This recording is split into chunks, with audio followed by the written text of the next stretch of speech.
제가 오늘 여러분하고 같이 나눌 내용은 트렌드 코리아를 제가 다른 세미나에서 한번 정리를 하고 이 내용을 사실은 나눴는데 사실 책에 있는 내용을 제가 농축해서 사실 나눴던 것이라 제가 다시 한번 여러분하고 같이 나누면 좋겠다 해서 가져왔습니다.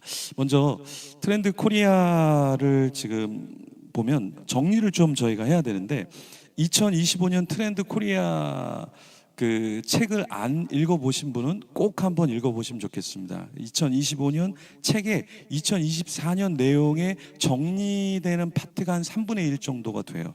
그래서 그 전에 어떻게 예견했고 어떻게 흘러갔고 다시 2025년 어떻게 흘러가는가. 근데 왜냐하면 우리가 다음 세대 사역을 하잖아요. 그리고 목회 사역을 하면 시대가 흘러가는 것을 조금 읽을 수 있어야 되거든요. 그래서 목회적으로 접목할 때 저도 이 내용에서 또 제가 한 것은 아니지만 이 내용과 저희 트렌드 코리아 책에 제가 쓴 파트 첫 번째 부분을 제가 썼는데 그 부분이 비슷한 부분이 되게 많습니다. 그러면 잠깐 제가 좀 정리를 해드리면서 목회적인 이야기도 좀 같이 하면 첫 번째가 옴니보예요. 옴니라는 말은 영어로 다 해당하는 거예요. 그러니까 잡식성이란 말이죠. 그래서 하나님을 얘기할 때 옴니프레젠트라고 이야기하면 하나님은 무소부재, 어디든지 다 계실 때 옴니라는 말을 쓴단 말이에요. 그래서 옴니는 모든 곳 혹은 잡식성이라는 말을 의미합니다. 그래서 옴니보라는 것은 소비의 이제 체제가 달라지는데 예전에는 나이대별로 그 소비의 층이 있었어요. 근데 지금은 이제 더 이상은 나이대에 의해서 소비층이 나눠지지 않는다라는 겁니다. 여러분, 어린 자녀들을 이렇게 키워보시면 어린 아이들이 체험하는, 직업을 체험하는 곳이 키자니아라는 곳이 있어요. 키자니아. 그러니까 아이들이 직접 여권도 만들어 보고 아이들이 직접 소방관이 되면 어떤가 이렇게 체험을 하는 거예요. 근데 그게 돈을 내는데 싸지 않습니다, 여러분. 근데 아이들의 미래를 위해서 한번 체험해 주는 거예요. 그런데 이제는 이 키자니아가 아니라 어떤 게 만들어졌냐면 어르신들, 50대 이상의 어른들을 위해서 직업을 다시 체험할 수 있도록 만든 게 키즈아니아라는 게 만들어졌어요. 키자니아가 아니라 키즈아니아. 그러면서 어른들이 돈을 내고 이제 내가 50대 이후에 어떤 직업을 또 해보면 좋을까? 그래서 이제는 나이대에 맞춰서 직업의 체험이 아니라 이제는 나이가 많아도 새로운 것을 체험하는 키즈아니아라는 것이 근데 굉장히 예매하기가 어렵다라는 거예요. 돈을 내고 하는데. 그래서 시대가 이제는 아이들만 뭘 체험하고 배우는 게 아니라 이제는 나이가 든 50대, 60대, 70대가 더 많이 이것을 체험하고 배운다라는 거죠. 그래서 처음에 우리가 유튜브가 나왔을 때 가장 주요층이 유튜브의 주요층은 10대였어요. 근데 지금의 유튜브의 주요층은 어디죠? 50대, 60대, 70대예요.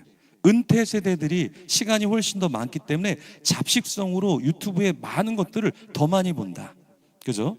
그래서 10대, 20대의 뭐 걸그룹이든 뭐 가수든 이거를 젊은이들도 좋아하지만 지금은 아줌마 부대, 아저씨 부대, 엄마 부대 이런 사람들이 훨씬 더 많은 소비를 하는 거죠. 그래서 옴니버의 시대다. 성별에 따라서 이제 소비가 아니라 남자가 화장품을 굉장히 많이 사기 시작하죠. 그죠?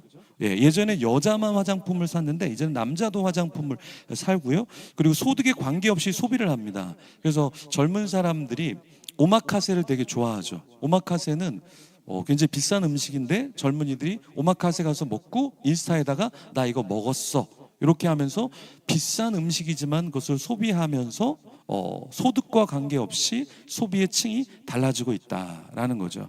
두 번째는 뭐냐면 아보아. 예전에 소확행이라는 게 트렌드 코리아에 2018년에 소확행이라는 것이 나왔는데 이것이 지금은 어떻게 바뀌었냐면 소확행도 하나의 럭셔리로 빠지게 됐다라는 거예요. 내가 스테이크 하나 먹으면서 오늘 하루는 행복해, 소소한 행복을 누렸어. 근데 사실은 소소한 게 아닌 거예요. 내가 뭐 책을 샀어. 그런데 이게 소소한 행복 같지만 이것도 하나의 사치로 넘어가고 자기 PR로 넘어간다. 그래서 나온 게 뭐냐면 그래 오늘 하루 그냥 나쁘지 않았어. 오늘 하루 특별한 건 없었어. 근데 좋았어. 그래서 이 아주 보통의 하루라는 것이 이제 젊은이들과 이 시대의 사람들에게 받아들이기 시작했다. 그래서 더 사람들이 다른 사람을 자극하지 않으면서 자신만의 행복을 누리는 것을 좋아한다. 그래서 어떤 부부는 부부의 일상의 대화를 녹음해갖고 그것을 유튜브로 했는데 100만 명을 모았어요. 그러니까 다른 내용이 아무것도 없어요. 자극적인 내용 아무것도 없는데 그냥 부부의 일상 대화만을 올렸는데 100만 명의 사람을 모았다라는 거예요. 요즘 사람들은 특별히 내가 성공했어 이거보다 그냥 소소한 정말 예전에 말하는 소확행이 아니라 그거보다 훨씬 더 평범한 걸 좋아한다라는 거예요. 네. 세 번째는 토핑 경제인데요. 토핑 경제는 뭐냐면 이제는 내가 구매해서 내가 디자인하는 거예요. 구매할 때 내가 디자인하는 거죠. 그러니까 스타벅스에서 커피를 라떼를 제조하는데 라떼로 제조할 수 있는 건수가 몇 개냐를 세봤더니 2880억 개를 만들 수 있대요. 2880억 개의 종류를 만들 수 있다는 거예요. 라떼인데 거기다가 이거 넣어주세요. 뭐 이거 우유 바꿔주세요. 뭐 해주세요. 그래갖고 다 바꾸면 수천 가지가 아니라 억만 가지의 개수를 만드는데 요즘 젊은이들은 그렇게 마신다는 거예요. 그래서 60명이 스타벅스에 가면 60개의 다른 것을 제조해야 한다라는 거죠. 그래서 요새 젊은이들이 좋아하는 그 요거트 아이스크림이 있습니다. 요화정이라고. 제가 요번 주에 갔는데 가격이 만만치가 않아요. 기본은 4,500원이에요. 근데 저는 4,500원짜리를 먹을 줄 알았거든요. 근데 젊은이들이 4,500원짜리를 먹지 않더라고요. 네, 4,500원에다가 두 개를 하니까 하나가 17,500원이 나오더라고요. 그걸 우리 찬양 피아노 쳤던 간사님이 계속 누르고 있더라고요. 저는 한 가지만 선택해도 되는데 자꾸 토핑을 막 두 개, 세 개를 얹으니까 막 하나가 17,500원인 거예요. 그럼 여러 명 갔는데 하나만 시킬 수 있습니까? 네. 그래서 계속 시키고 결제는 제가 했죠. 그래서 요화정이 아니라 이거는 아주 무서운 것이다. 근데 처음부터 만약에 17,500원이면 젊은이들이 아무도 안 들어왔을 거예요. 하나에 12,000원, 15,000원이면 젊은이들 아무도 안 들어왔을 거예요. 처음에 딱 보면 4,500원으로 시작이 돼요. 근데 거기에다가 뭐 꿀 하나 얹고 뭐 아이스크림에다가 초콜릿 하나만 얹어도 뭐 4,5,000원이 막 붙어요. 예. 다음에 갈 땐 제가 초콜릿 쭉 가서 이렇게 뿌리고 싶은 마음이 들기도 하는데, 근데 이것을 젊은이들이 좋아한다는 거예요. 요즘에 슬리퍼를 이렇게 신어도 젊은이들이 슬리퍼에다가 이렇게 뭔가를 스티커나 뭔가를 자꾸 붙인다라는 거죠. 이런 것처럼 이 토핑 경제도 마찬가지로 경제에 있어서도 그냥 경제가 아니라 이제는 더 추가해지는 소비 트렌드가 일어난다라는 겁니다. 페이스테크라는 것은 작년 2024년 코리아 트렌드에서는 뭐라 그러냐면 인간 프롬프트라는 말을 했어요. 그래서 이제는 AI를 사용하는데 인간이 아직은 그래도 뭔가 관여해야 된다. 아직 데이터가 정확하지 않다. 2024년에 얘기했는데 2025년에는 페이스테크. 그러니까 인공적인 것에 이제는 인간의 얼굴이 가미되어지고 목소리가 더 인간적으로 바뀌어지고 이런 것들을 사람들이 선호하기 때문에 페이스테크가 훨씬 더 개발이 된다. 그래서 유명인들은 앞으로 유명인과 똑같은 페이스 어떠한 인공 AI가 나올 거예요. 그죠? 그런데 그것들을 만들 때 더 인간적으로 만든다라는 것이죠. 네, 그래서 이제 앞으로는 챗 GPT도 실수 하나 없이 만드는 게 아니라 가다가 실수를 한두 개 만들어서 이거 인간이 작성했구나. 그래서 교수님이 얘 여기 또 실수했군 하면서 그냥 이렇게 오해할 정도로 그렇게 더 인간적인 것으로 만든다라는 겁니다. 무해력이라는 것은 어떠한 자극, 스트레스를 주지 않는 것. 그래서 이 무해력 때문에 어떤 걸 크게 만들기보다는 작게 만들고 아담하게 만들고 귀엽게 만들고 이런 것들이 훨씬 더 사람들에게 많이 와닿는다라는 것이죠. 자, 그 다음에 그라데이션 K라는 게 있는데 이 그라데이션 K라는 것은 K-팝 이건 우리가 너무나 잘 알죠. 그래서 이미 우리가 잘 알듯이 K-팝이라는 것이 세상을 다 지배했다 할 정도로 대단하게 됐죠. 2009년에 원더걸스가 미국에 진출하게 되고 그랬는데 이 그라데이션 K는 그것도 맞지만 또 한 가지는 뭐냐면 우리 한국에 이미 외국의 문화가 들어오고 있고 다민족화가 되고 있다. 그래서 우리나라에 지금 다민족이 한 5% 정도 된다 그래요, 전체. 근데 충북 지역에서 오신 분 있죠, 오늘 여기에. 충북 음성은 16%라고 이야기해요, 우리나라에서. 그러니까 외국인이 굉장히 많은 거죠. 그래서 그라데이션 K라는 것은 한국의 전통 문화가 우리가 주도하고 있지만 우리 안에 이제는 다민족화가 또한 일어나고 있어서 믹스되고 있다라는 거예요. 그래서 세계적으로 이제는 이러한 그라데이션 K가 다 일어나고 있는데요. 몽골의 수도에 가면, 울란바토르에 가면은 몽탄이라고 하는 곳이 있다는 거예요. 이게 뭐냐면 몽골과 동탄 도시가 합성이 돼서 몽탄이라고 하는데, 딱 가보면 여기 동탄 아니야? 할 정도로 몽골 안에 한국식 아파트, 한국식 문화, 음악 이런 것들이 다 지배를 하고 있다라는 거예요. 그래서 몽골뿐만 아니라 여러분 동남아시아 가면, 저희 파송 선교사님이 필리핀에서 지금 사역을 하시는데 학교 아이들이 댄스 경연 대회를 하는 게 있어요. 학교별로. 근데 그 모든 학교에서 갖고 나오는 노래 댄스곡이 뭔 줄 아세요? K-팝이에요. 다 K-팝이에요. 근데 아이들이, 그때 필리핀에 가서 이제 아이들이 옷을 산다 그래서 제가 옷을 결제를 해줬는데, 그 아이들이 옷을 사는데 뭘 사냐면, 우리 옛날에 나팔바지, 여러분 아시죠? 나팔바지, 복고풍. 그게 필리핀에서 지금 유행이에요. 그럴 줄 알았으면 옛날 거 다 갖고 있을 걸. 예? 빈티지로 다 팔아버릴 걸. 지금 아이들이 한국의 옷, 근데 복고풍의 옷, 그리고 K-팝의 것, 거기에 다 미쳐서 공원에 가면 아이들이 틱톡 뭐 이런 거 찍는다고 다 댄스 하거든요. 그 다 한국 곡이에요, 한국 곡. 그래서 우리나라는 그라데이션 K, 이제는 우리나라가 세상을 지배하고 있고, 또 우리나라도 이제는 다민족화가 되고 있어서 이것을 잘 믹스해야 된다. 이거는 목회적으로도 마찬가지로 우리 지역 안에 다민족이 있기 때문에 목회할 때 그 다민족들만 잘 케어해도 목회가 굉장히 잘 될 수 있다.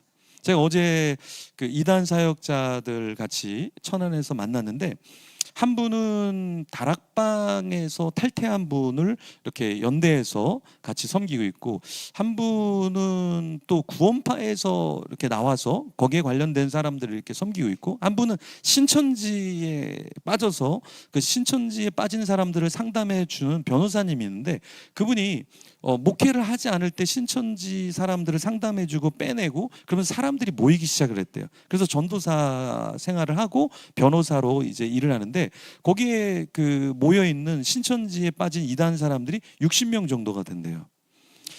개척을 하려고 개척을 한 게 아니라 그냥 자기 이단에 빠졌던 사람을 도우려고 하다가, 그렇게 해서 성경에 대해서 배우고 신학교에 가고 이렇게 하면서 그냥 목회가 된 건데, 이런 것처럼 우리가 이제는 다민족이 많은 곳에는 다민족을 하면 되는 거고, 이단이 많은 곳에서는 이단 사역을 하면 되는 것이고, 그래서 각자 자기의 부르심에 따라서 그라데이션, 그러니까 하나만 갖고 있는 게 아니라 이제 펼쳐지는 가운데 또 들어오는 사람들을 우리가 믹스해서 같이 사역을 해야 한다라는 거죠.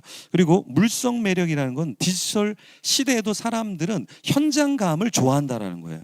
그래서 저도 사실 이렇게 이번 세미나를 기획하고 진행하면서 현장에 사람들이 올까?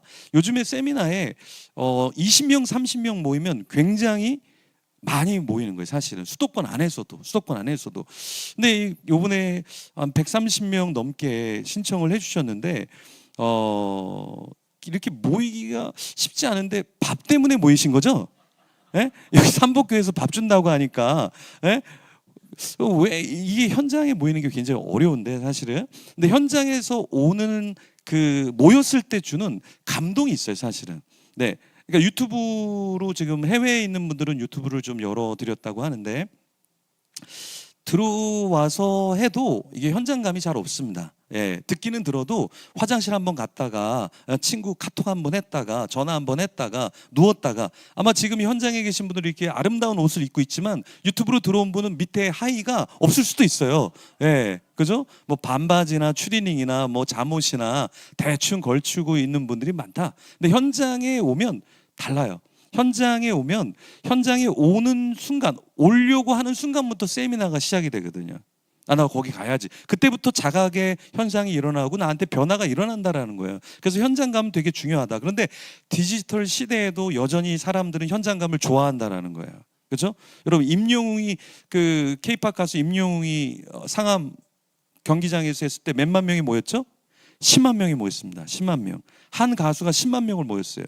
10만 명이 현장에서 같이 노래를 부르는 것과 그냥 유튜브로 10만 명이 그냥 보는 것과는 완전히 달라요. 그러니까 모였을 때 현장감이 주는 것이 굉장히 많다. 그래서 2025년에 트렌드 코리아에서 뭐라고 하냐면 여전히 현장은 굉장히 중요하다. 그러니까 목회에서도 우리는 자꾸 현장으로 끄집어 내야 한다. 그죠? 그게 그 사람들에게는 그러면 피곤할 것 같잖아요. 피곤할 것 같잖아요. 근데 피곤할 것 같은데 그 사람들이 다 중독, 우울, 상처에 빠져 있거든요. 그러니까 교회로 불러내지 않으면 중독으로 빠져버린다고요. 우울로 빠져버린단 말이에요. 그래서 이단들이 잘하는 게 뭐냐면 계속 불러낸다고. 그래야 세뇌도 되고 그래야 으쌰으쌰가 된다라는 거예요. 근데 앞으로 우리 목회도 디지털 시대에 뭘 불러내 그냥 뭐 그냥 편하게 하지, 편하게 하면 더 안 될 수도 있다. 여전히 디지털 시대에 이 현장감이라는 거, 그래서 물성 매력은 여전히 있다. 그래서 인사이드 아웃 영화 2가 나왔을 때 거기서 이제 캐릭터를 만들고 현장에서 사진도 찍게 했더니 영화가 훨씬 더 잘 됐더라라는 이야기가 있습니다. 자, 기후 감수성. 우리 젊은이들은 기후에 대해서 어떤 환경에 대해서 굉장히 중요하게 생각을 하죠. 예전 시대보다 훨씬 더 환경에 대해서 중요시 생각합니다. 그래서 교회가 환경이나 교회가 이웃을 돌보지 않는 이런 것들에 대해서 굉장히 힘들어해요. 그리고 공진화 전략이라는 건 적과 나를 구분하지 않는 시대에 살고 있다. 그래서 삼성전자와 LG전자가 지금 협업을 합니다. 말도 안 되는 이야기죠. 어떻게 삼성과 현대가 같이 해요? 근데 지금 시대는 같이 어우러져 있다. 공진화 전략이 펼쳐지고 있다. 그래서 교회도 교회가 같이 연합해야 돼요. 타 교단과 타 교단이, 그래서 강사분들 통합, 저는 합동, 또 저쪽은 또 다른 합신, 교단이 다 달라요 저희가. 근데도 같이 하는 거는 앞으로는 교단을 넘어선 연합이 있어야 된다. 그리고 원포인트 업이라는 건데요. 원포인트 업이라는 것은 뭐냐면 요즘 사람들은 여러 가지를 업시키려고 하는 게 아니라 한 가지를 업시키려고 하는 거예요. 한 가지를 업시키려고. 그 한 가지를 업시키면 어떻게 되는가? 그러면 자기가 뿌듯한 거죠. 우리 여기 기타 쳤던 우리 간사님, 기타 잘 치시죠? 한두 달 전만 해도 기타로 이렇게 찬양 인도를 하지 않았어요. 근데 기타를 배워서 우리 선교사님에게 조금은 쳤지만 조금 더 전문적으로 배워서 지금은 기타 치면서 찬양 인도를 해요. 그러니까 한두 달 만에 기타로 찬양 인도를 할 수 있다. 그러니까 젊은 사람들은 내가 업그레이드 시킬 수 있다 그러면 업그레이드를 시킨다는 거예요. 그래서 요즘에 그 음악 연습실이 불티가 나도록 자리가 없죠. 왜냐하면 요즘 젊은 사람들은 연습실 하나 빌리는데 30-40만 원인데 그것을 마음 아까워하지 않는다라는 거예요. 투자한다는 거죠. 그러면 이 10가지 중에서 제가 3가지만 먼저 말씀을 드리면, 자, 간단하게 1분씩만 말씀을 드리고 내려가겠습니다. 페이스테크 시대에 여전히 우리 교회가 뭘 해야 되냐면, 지금 페이스테크라는 것은 굉장히 친화력이 있게 한다라는 거예요. 그럼 우리 교회도 이제 앞으로는 좀 낮은 다음으로 낮게 해서 사람들을 좀 편하게 올 수 있게 목소리, 톤, 눈동자, 움직임까지 이렇게 노력하는 것처럼 이제는 교회에 우리 교육자들이 내가 목사야 이런 것이 아니라 좀 더 낮아져야 한다라는 것이죠. 그래서 제가 늘 하는 말인데요. 이 말을 기억하셔야 돼요. 소통이 없으면 고통이 찾아온다. 계속 소통하려고 그래요. 그래서 제가 여러분 이메일로도 보내고 문자로도 보내고 계속 하는 것이 이렇기 때문에 그렇다라는 거예요. 교회는 소통하지 않으면 고통이 찾아온다라는 거예요. 그래서 젊은이들이 탑다운 방식 제일 싫어한다라는 거예요. 탑다운 방식. 교회가 정했어. 그리고 무해력이라는 거. 무해력이라는 것은 뭐냐? 이제는 순수하고 스트레스가 없고 그렇게 해야 젊은이들이 다가온다는 거예요. 그래서 여러분들이 이렇게 푸바오처럼 되시면 좋겠어요. 몸도 이미 푸바오지만 얼굴 표정부터 말도 이렇게 하셔야 한다. 그래서 젊은이들을 이렇게 상담해 보면 이런 얘기를 해요. 지나친 헌신, 강요, 지향. 너무 이거 나는 싫어요. 이제 더 이상 이거 싫어요. 이런 얘기 많이 해요. 눈물 흘립니다. 눈물 흘려요. 그래서 교회를 떠나는 이유가 너무 탑다운 방식으로 일만 하고 케어 없이 양육 없이 하다 보니까 교회를 다 떠나는 거예요. 마지막, 물성 매력이라는 건데요.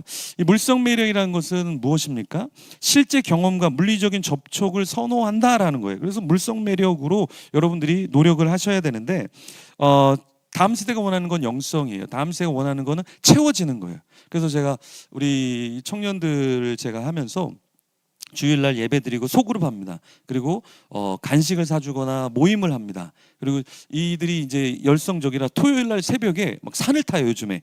예. 뭐 안산을 간다, 뭘 간다, 어딜 간다 그러면서 미쳤어요. 토요일날 막 산을 타요. 예. 그리고 이제 월요일마다 저희가 어제 그제 결정한 게 월요일마다 파자마 독서 모임을 합니다. 집에서 파자마 입고 줌으로 들어와서 같이 독서 모임을 한다.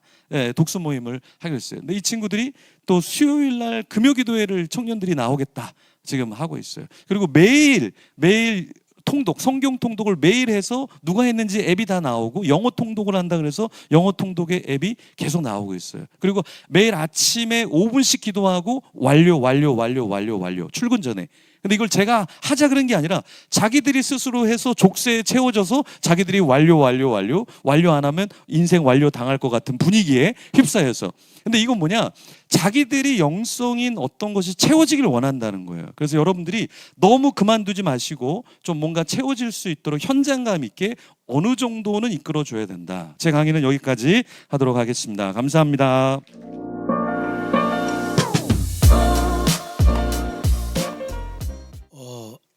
제가 부산에서 올라왔는데요. 20분이라도 얘기해야 되는 이유 중에 하나는 제가 지금 상담만 30년을 했고요. 가정사역을 하고 있는데 일주일에 기본적으로 자살 상담이 한 건이에요. 30년 넘었으니까. 그리고 이틀에 한 건 이혼 상담. 그리고 제가 하는 상담의 50%가 정신질환이 5개가 넘어요. 한 사람당. 그리고 최근에 더 위험한 것은 제 상담자의 30%가 정신질환이 10개가 넘어요. 한 사람이. 쉽게 얘기하면 상담을 하는 게 아니라 치료를 하고 있다. 이게 더 정확한 표현이고요. 그중에 청소년들은 이미 제가 볼 때는 95%가 스마트폰 중독 아닌가 이 생각이 개인적으로 들고요. 지금 통계청에서는 30-40%밖에 중독으로 안 잡히는데 애들 다 사기쳐서 그래요. 그래서 실제로 애들 제가 초중고를 강의를 많이 가거든요. 현장 교육도. 근데 충격적인 거는 애들은 본정신이면 다 중독입니다. 그냥. 그래서 간혹 미친 소수만 중독 아닙니다. 이렇게 지금 본정신은 다 중독되어야 본정신이다. 이렇게 애들이 되어 있고, 그래서 너무 답답합니다. 너무 답답하고 더 충격적인 것은 불신자가 50%고 크리스찬이 50%인데요. 지금 선교사님과 목회자 상담이 10배로 늘었습니다. 그만큼 이 시대가 우울과 공황과 이런 질환들이 많이 늘어나고 있고, 이게 교회에서는 어떻게 이걸 대처해야 되는지 좀 많이 답답하고요. 개인적으로 혹시 필요하신 분이 있으면 제 연락을 하셔서 메일로 주시면 따로 한 번씩 그 자료를 만드는 것을 드리도록 하겠습니다. 그럼 간단한 자료 안내 수준의 몇 가지 정도 오늘 얘기를 하는 것이 되겠습니다. 먼저 우리가 오해하는 것 중에 하나가 지금 청소년들 우울증 시대라 했잖아요. 엄밀히 말하면 이 단어는 틀린 말입니다. 청소년들은 우울증 시대가 아니라 조우울증 시대입니다. 이게 뭔 말이냐면 정신과에서도 오진이 80%입니다. 조우울증인데 우울증으로 청소년을 대부분 진단하고 있습니다. 그래서 청소년들이 우울증이 많다 이게 아니라 정확히 말하면 저는 다른 정신질환을 종합해서 보잖아요. 그러면 사실 사춘기에 아이들이 설치고 있잖아요. 사춘기도 조울증입니다. 인생 생애 가업에 여러분 조울증이라고 제가 증명하는 방법은 유태인들 있죠. 유태인들은 사춘기가 하나도 없습니다. 적다가 아니라 하나도 없습니다. 이 말은 뭐냐? 인간은 반드시 사춘기를 겪는 거 아니란 말입니다. 우리가 잘못하는 게 이렇게 많아. 사실 청소년들이 사춘기 때 성질을 잘 내죠. 날카롭죠. 이 말은 조증의 특징이거든요. 그러니까 진짜 청소년이 우울하면요 반항을 안 합니다. 20%는 우울해요 청소년들이. 근데 80%가 조증과 우울증이 섞여 있는 거예요. 근데 약이 다르다는 거 아세요? 우울증은 기분을 좋게 하는 호르몬을 도와주는 약이라면 조울증은 조절제예요.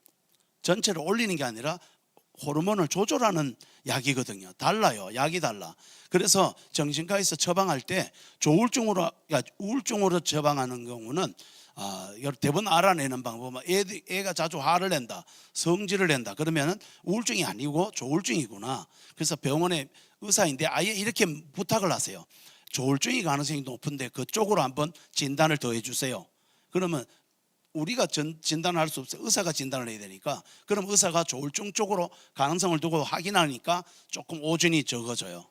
그래서 지금은 저기도 보면 어른들은 조울증보다는 우울증이 월등히 많고요. 이런 차이를 기억하시면 좋겠습니다. 그래서 우울장애에 대한 기독교적인 관점은 기독교인도 우울장애가 많습니다. 기독교인도 많습니다. 그리고 죄의 결과만은 아닙니다. 죄와 질환과 그러니까 질환과 죄와 섞여 있다. 우울증은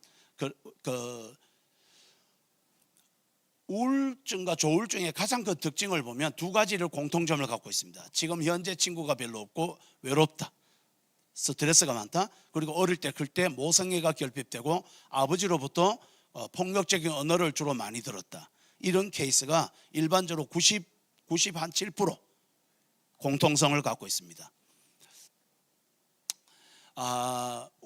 요게 우울증의 가장 위험한 점은 우울감하고 우울증은 차이가 있는데 우울감은 건강한 사람도 우울합니다. 예를 들어 장례식을 했습니다. 그럼 우울하죠. 근데 이거는 병리를 보지 않아요. 죄도 아니고요. 근데 이게 한 달 넘어가면 어떻게 될까요? 우울증이라 그럽니다. 그래서 우울감과 우울증의 가장 큰 차이는 대처 방법입니다. 우울감이 느껴졌어. 그래서 운동을 하고 개선을 했어. 그러면은 이 사람은 우울증이 아닌 겁니다. 근데 우울감이 있냐 없냐가 핵심이 아니라 대처를 잘했냐 안 하느냐, 생각을 잘했냐, 이걸 그래서 상담을 할 때 대처 방식에 대한 것들이 중요한데 대처 방식은 반드시 생각에서 시작되거든요. 그래서 생각으로 조절을 해줘야 된다. 자, 우울장애는 저기 제 첫 번째 칸이 제일 중요한데 100분의 1이 실제 100명 중에 1명은 우울장애가 자살을 하는데 조현증은 조현증이 아니고 조울증은 이 우울장애보다 서너 명이 더 자살합니다. 그러니까 서너 배가 더 높습니다. 그러니까 청소년기가 왜 자살률이 높냐면은 우울증이 아니라 조울증이기 때문에 청소년들이 자살을 더 많이 요구를 하고 있단 말입니다. 여러분 조울증이 왜 자살률이 높냐 이렇게 이해하시면 좋아요. 학문적인 거 말고 현상적인 상황으로 제가 설명을 드리면 부자가 갑자기 거지 되면 죽고 싶죠. 거지가 태어났는데 거지야. 계속 거지야. 그러면 행복하지는 않지만 죽고 싶은 정도가 부자가 갑자기 거지 되는 것보다는 적어요. 이런 점에서 우울증보다 조울증이 왜 자살률이 높은지는 낙차폭 때문에 더 그렇다는 걸 기억하셔야 됩니다. 우리가 착각하는 것 중에 하나가 우울증이 오래돼 가지고 자살한다 이런 게 아니라는 거지. 네. 그래서 사실은 이거 청소년들의 우울증은 저기 보면 환자 80%가 수면장애, 가다수면인데요. 너무 자는 거, 너무 안 자는 거 다한데 너무 자고 너무 안 자는 거를 스마트폰이 그렇게 한다는 거 아십니까?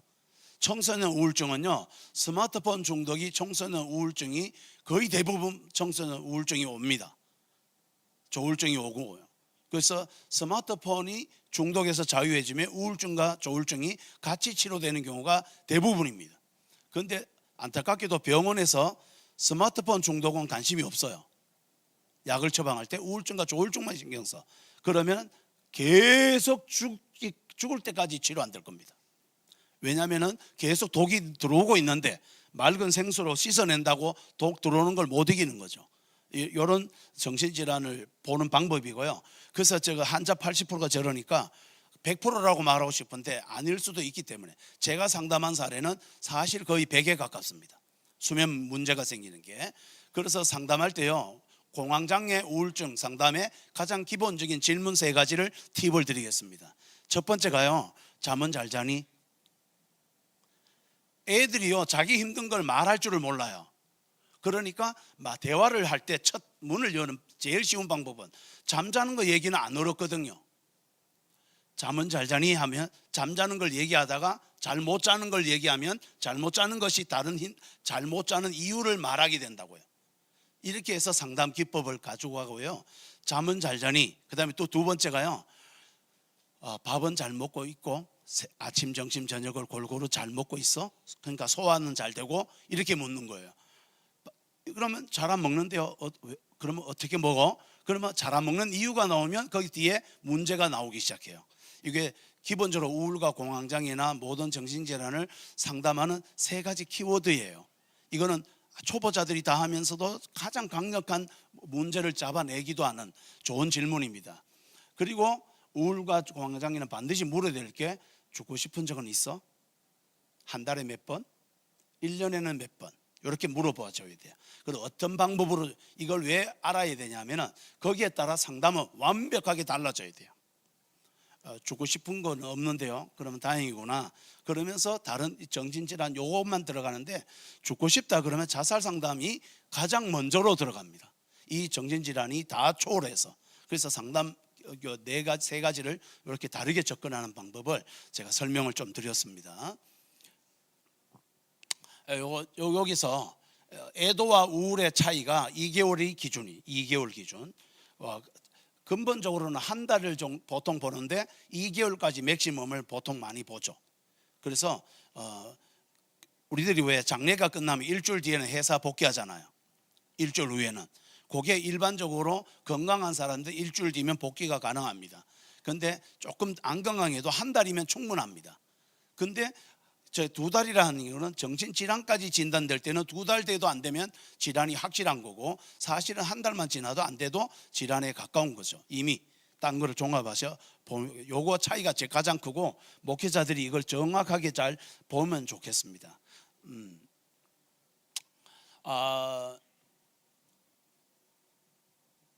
더 중요한 게 군데군데 있어서 제가 넘어가는 이유는 그렇습니다. 여기 두 번째 잠깐 보시겠습니까? 생각 속에 빠지지 않기. 요거를 어려운 단어로 침투사고라 그럽니다.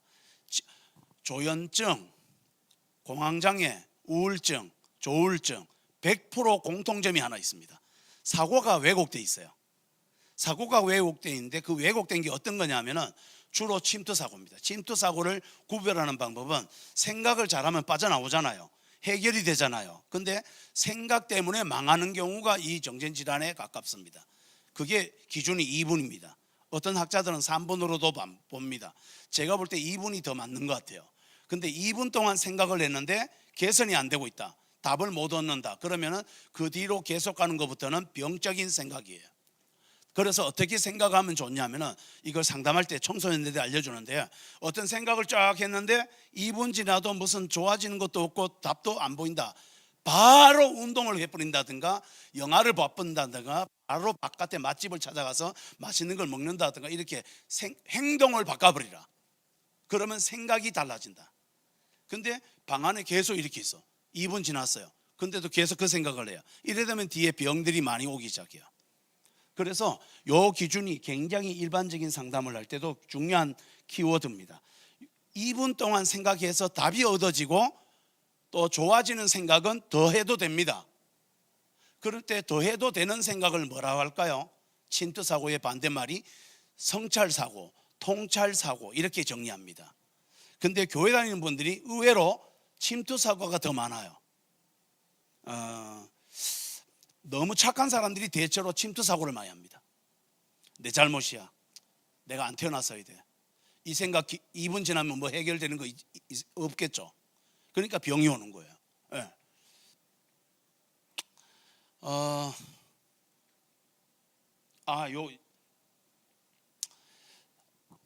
기독교인들을 상담을 하면서 제가 첫 번째 거 보면 왜곡된 하나님 이미지인데요. 상담자의 70%가, 기독교인들 70%가 하나님을 교도관으로 생각하는 경우가 70%래요. 이건 제 얘기가 아니라 상담자들이 통계낸 거예요. 그러면 이게 우리나라 기독교인들이 교회 성장주의, 성공주의 이런 걸 하다 보니까 하나님은 일을 시키고 잘못하면 혼내고 헌금 안 하면 벌 받고 자꾸 이런 쪽으로 가다 보니까 좋으신 하나님을 성공시키는 하나님, 치료하는 하나님 자꾸 이쪽으로만 가 있어서, 아까 김영환 목사님 말한 대로 무해한, 그러니까 자연의 회복, 너는 그대로 충분히 행복해, 너는 지금 잘 살고 있어. 이런 쪽으로 오는 하나님의 이미지가 별로 없는 거죠.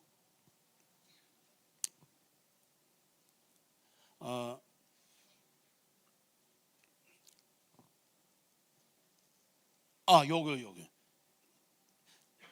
제가 선택적으로 잠깐 말씀드리겠습니다. 스마트폰을 하게 되면 청소년들은 일반적으로 모든 정신질환의 문이 스마트폰입니다. 다르게 얘기하면 스마트폰 절제가 되고 보지 않고 안 하고 있거나 하면 전체 모든 정신질환이 거의 없을 확률이 95%도 넘습니다.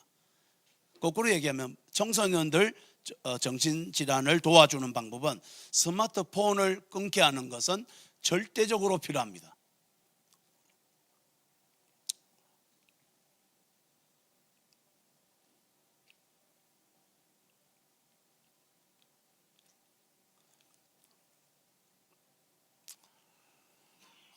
우울 상담대 하지 말아야 될 것들, 그러니까 목회자들이 제일 잘못하는 것 중에 지나치게 영적으로 접근하는 거. 배고픈데 기도하면 배가 불러. 이런 느낌이 약간 청소년들은 많이 받고 있나 봐요. 배고픈데 기도하면 배불러라고 하는 상담 같은 원리를 기독교가 이것도 종교 왜곡인 것 같아요. 종교 중독에 가깝다. 모든 걸 자꾸 신앙으로만 다 결부하는 거.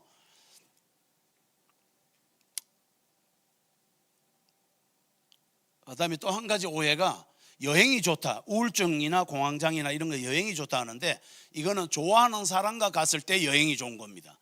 우울증과 공황장애는요, 혼자 여행 가면 안 됩니다. 우울증과 공황장애 혼자 가면 안 되는 이유가 감성이 발달해져요. 여행을 가면. 근데 정서가 안 좋은 사람이 감성이 발달하면 안 좋은 쪽이 더 많이 발달하겠죠. 그래서 훨씬 더 자살을 더 많이 합니다. 근데 여러분 같은 보통 사람들은 훨씬 더 여행이 좋습니다. 혼자 가도 좋습니다. 그래서 목회자들일수록 혼자 여행을 좀 많이 가면 좋겠어요. 이런 거 올 때 핑계 대고 좀 하루 전날 와서 여행 와서 어디 자고 이래 오는 분이 건강한 겁니다.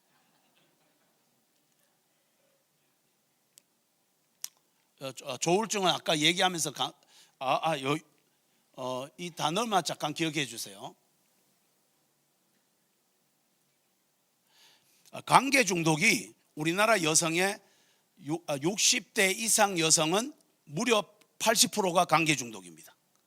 그리고 3, 40대부터 여기 오신 여성들이 주로 3, 40대, 50대 정도인데 기본적으로 40%에서 50%가 관계 중독입니다. 대한민국은 여성들이 관계 중독이 이렇게 많습니다. 남자도 있습니다. 남자는 30% 정도. 그 다음에 남자는 일 중독이 60대, 70대는 일 중독이 90%입니다. 일 중독이 90%입니다. 성공 중독에도 가깝는데 이렇게 그 관계 중독이 우울증을 만들고 공황장애를 만드는 경우가 훨씬 많습니다. 이 종합적이어야 된다. 이렇게 관계 치료를 하는 방법을 이렇게 또 따로 접근하지 않으면 우울증, 공황장애는 치료가 될 수 없어요. 왜? 관계가 중독됐고 일 중독됐기 때문에 병이 생기는데 이것만 가지고 접근하면 안 된다는 거예요. 이렇게 보시는 게 좋습니다. 여러분 관계 중독을 한 가지로 딱 체크하는 방법 알려줄게요. 여기 오신 분들 혼자 있는데 안 행복해. 그러면 관계 중독입니다. 혼자서도 행복한데 만나니까 또 행복해. 이거는 관계 중독. 관계를 좋아한다고 관계 중독이 아닙니다. 혼자 있는 게 안 되는 거예요. 그게 남편이 안 들어왔기 때문에 저녁을 안 먹고 있는 아내는 관계 중독입니다. 이런 착한 여성들이 많습니다. 관계 중독이. 근데 이 정신질환을 제가 상담하다가 깜짝 놀랐던 게 여러분 이 단어를 일반 사람들이 안 쓰고 있던데요. 감정표현 불능증. 이걸 반드시 치료해야 정신질환이 낫습니다. 왜냐하면 감정표현 불능증이 감정을 표현할 때 60개 이상의 단어가 있어야 대화가 된대요.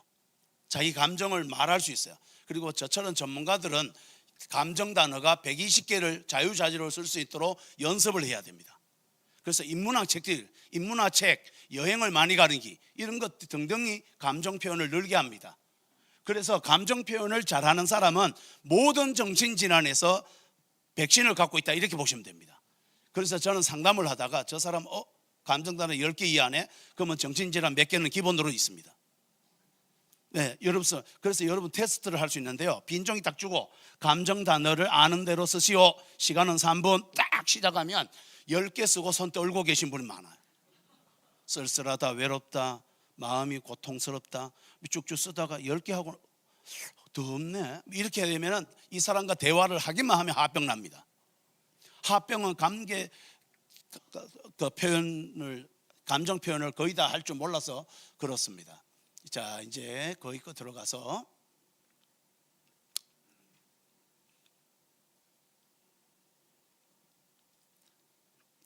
오셨는데 팁을 드릴게요. 관계 중독, 감정 표현 불능, 우울증, 전부 다 청소년들은 이걸로 치료해야 됩니다. 감정 카드, 저 오른쪽 걸 제가 제일 많이 하는데요.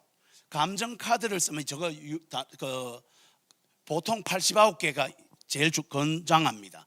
그걸 쫙 펼쳐놓고요. 좋은 단어가 2배로 있고 안 좋은 게 1배로 있어요.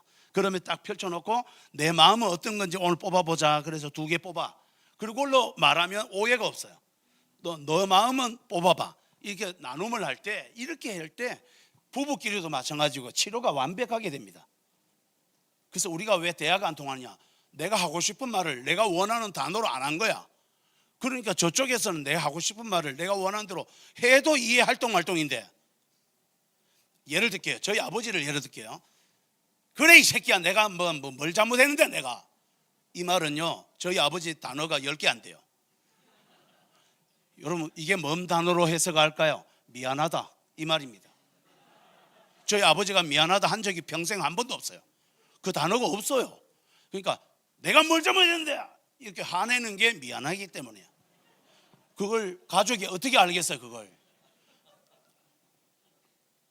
이거 하나만, 이걸 가지고 여러분 이걸로도 해도 되고 출력을 해도 돼. 네이버에 쳐도 이렇게 돼가지고 동그라미 쳐서 바로 얘기해도 됩니다. 이런 식으로 감정 카드가 제일 좋은데 이렇게 하면 요것도 괜찮아요. 또 이런 거, 이런 청소년들은, 나이 어린 애들은 요것도 괜찮아요. 내면으로 나눠서 이 중에 자기 감정을 이렇게 하면 좋습니다. 이 방법이 다양하게 이렇게 있어요.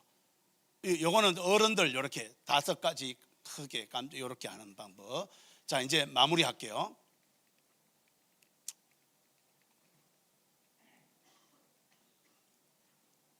이제 여러분, 제가 책 속에 특히 공황장애에다 뭐를 써놨냐면은 봉지호흡법부터 해서 몇 초법, 또 몇 가지 이완기법 등등, 공황장애가 왔을 때 어떻게 하면 바로 그 순간에 좋아지는지 응급처치를 최소한 다 알아야 돼요.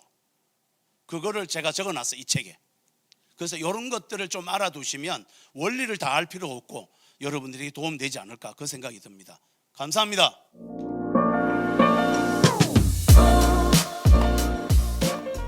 저는 다음 세대 리뉴얼 사역들에 대해서 이제 어떻게 가야 될지 한 부분들, 그냥 제가 여러 또 기업들이나 또 교회들 상황들을 보면서 같이 좀 고민한 부분들을 같이 나눠보도록 하겠습니다.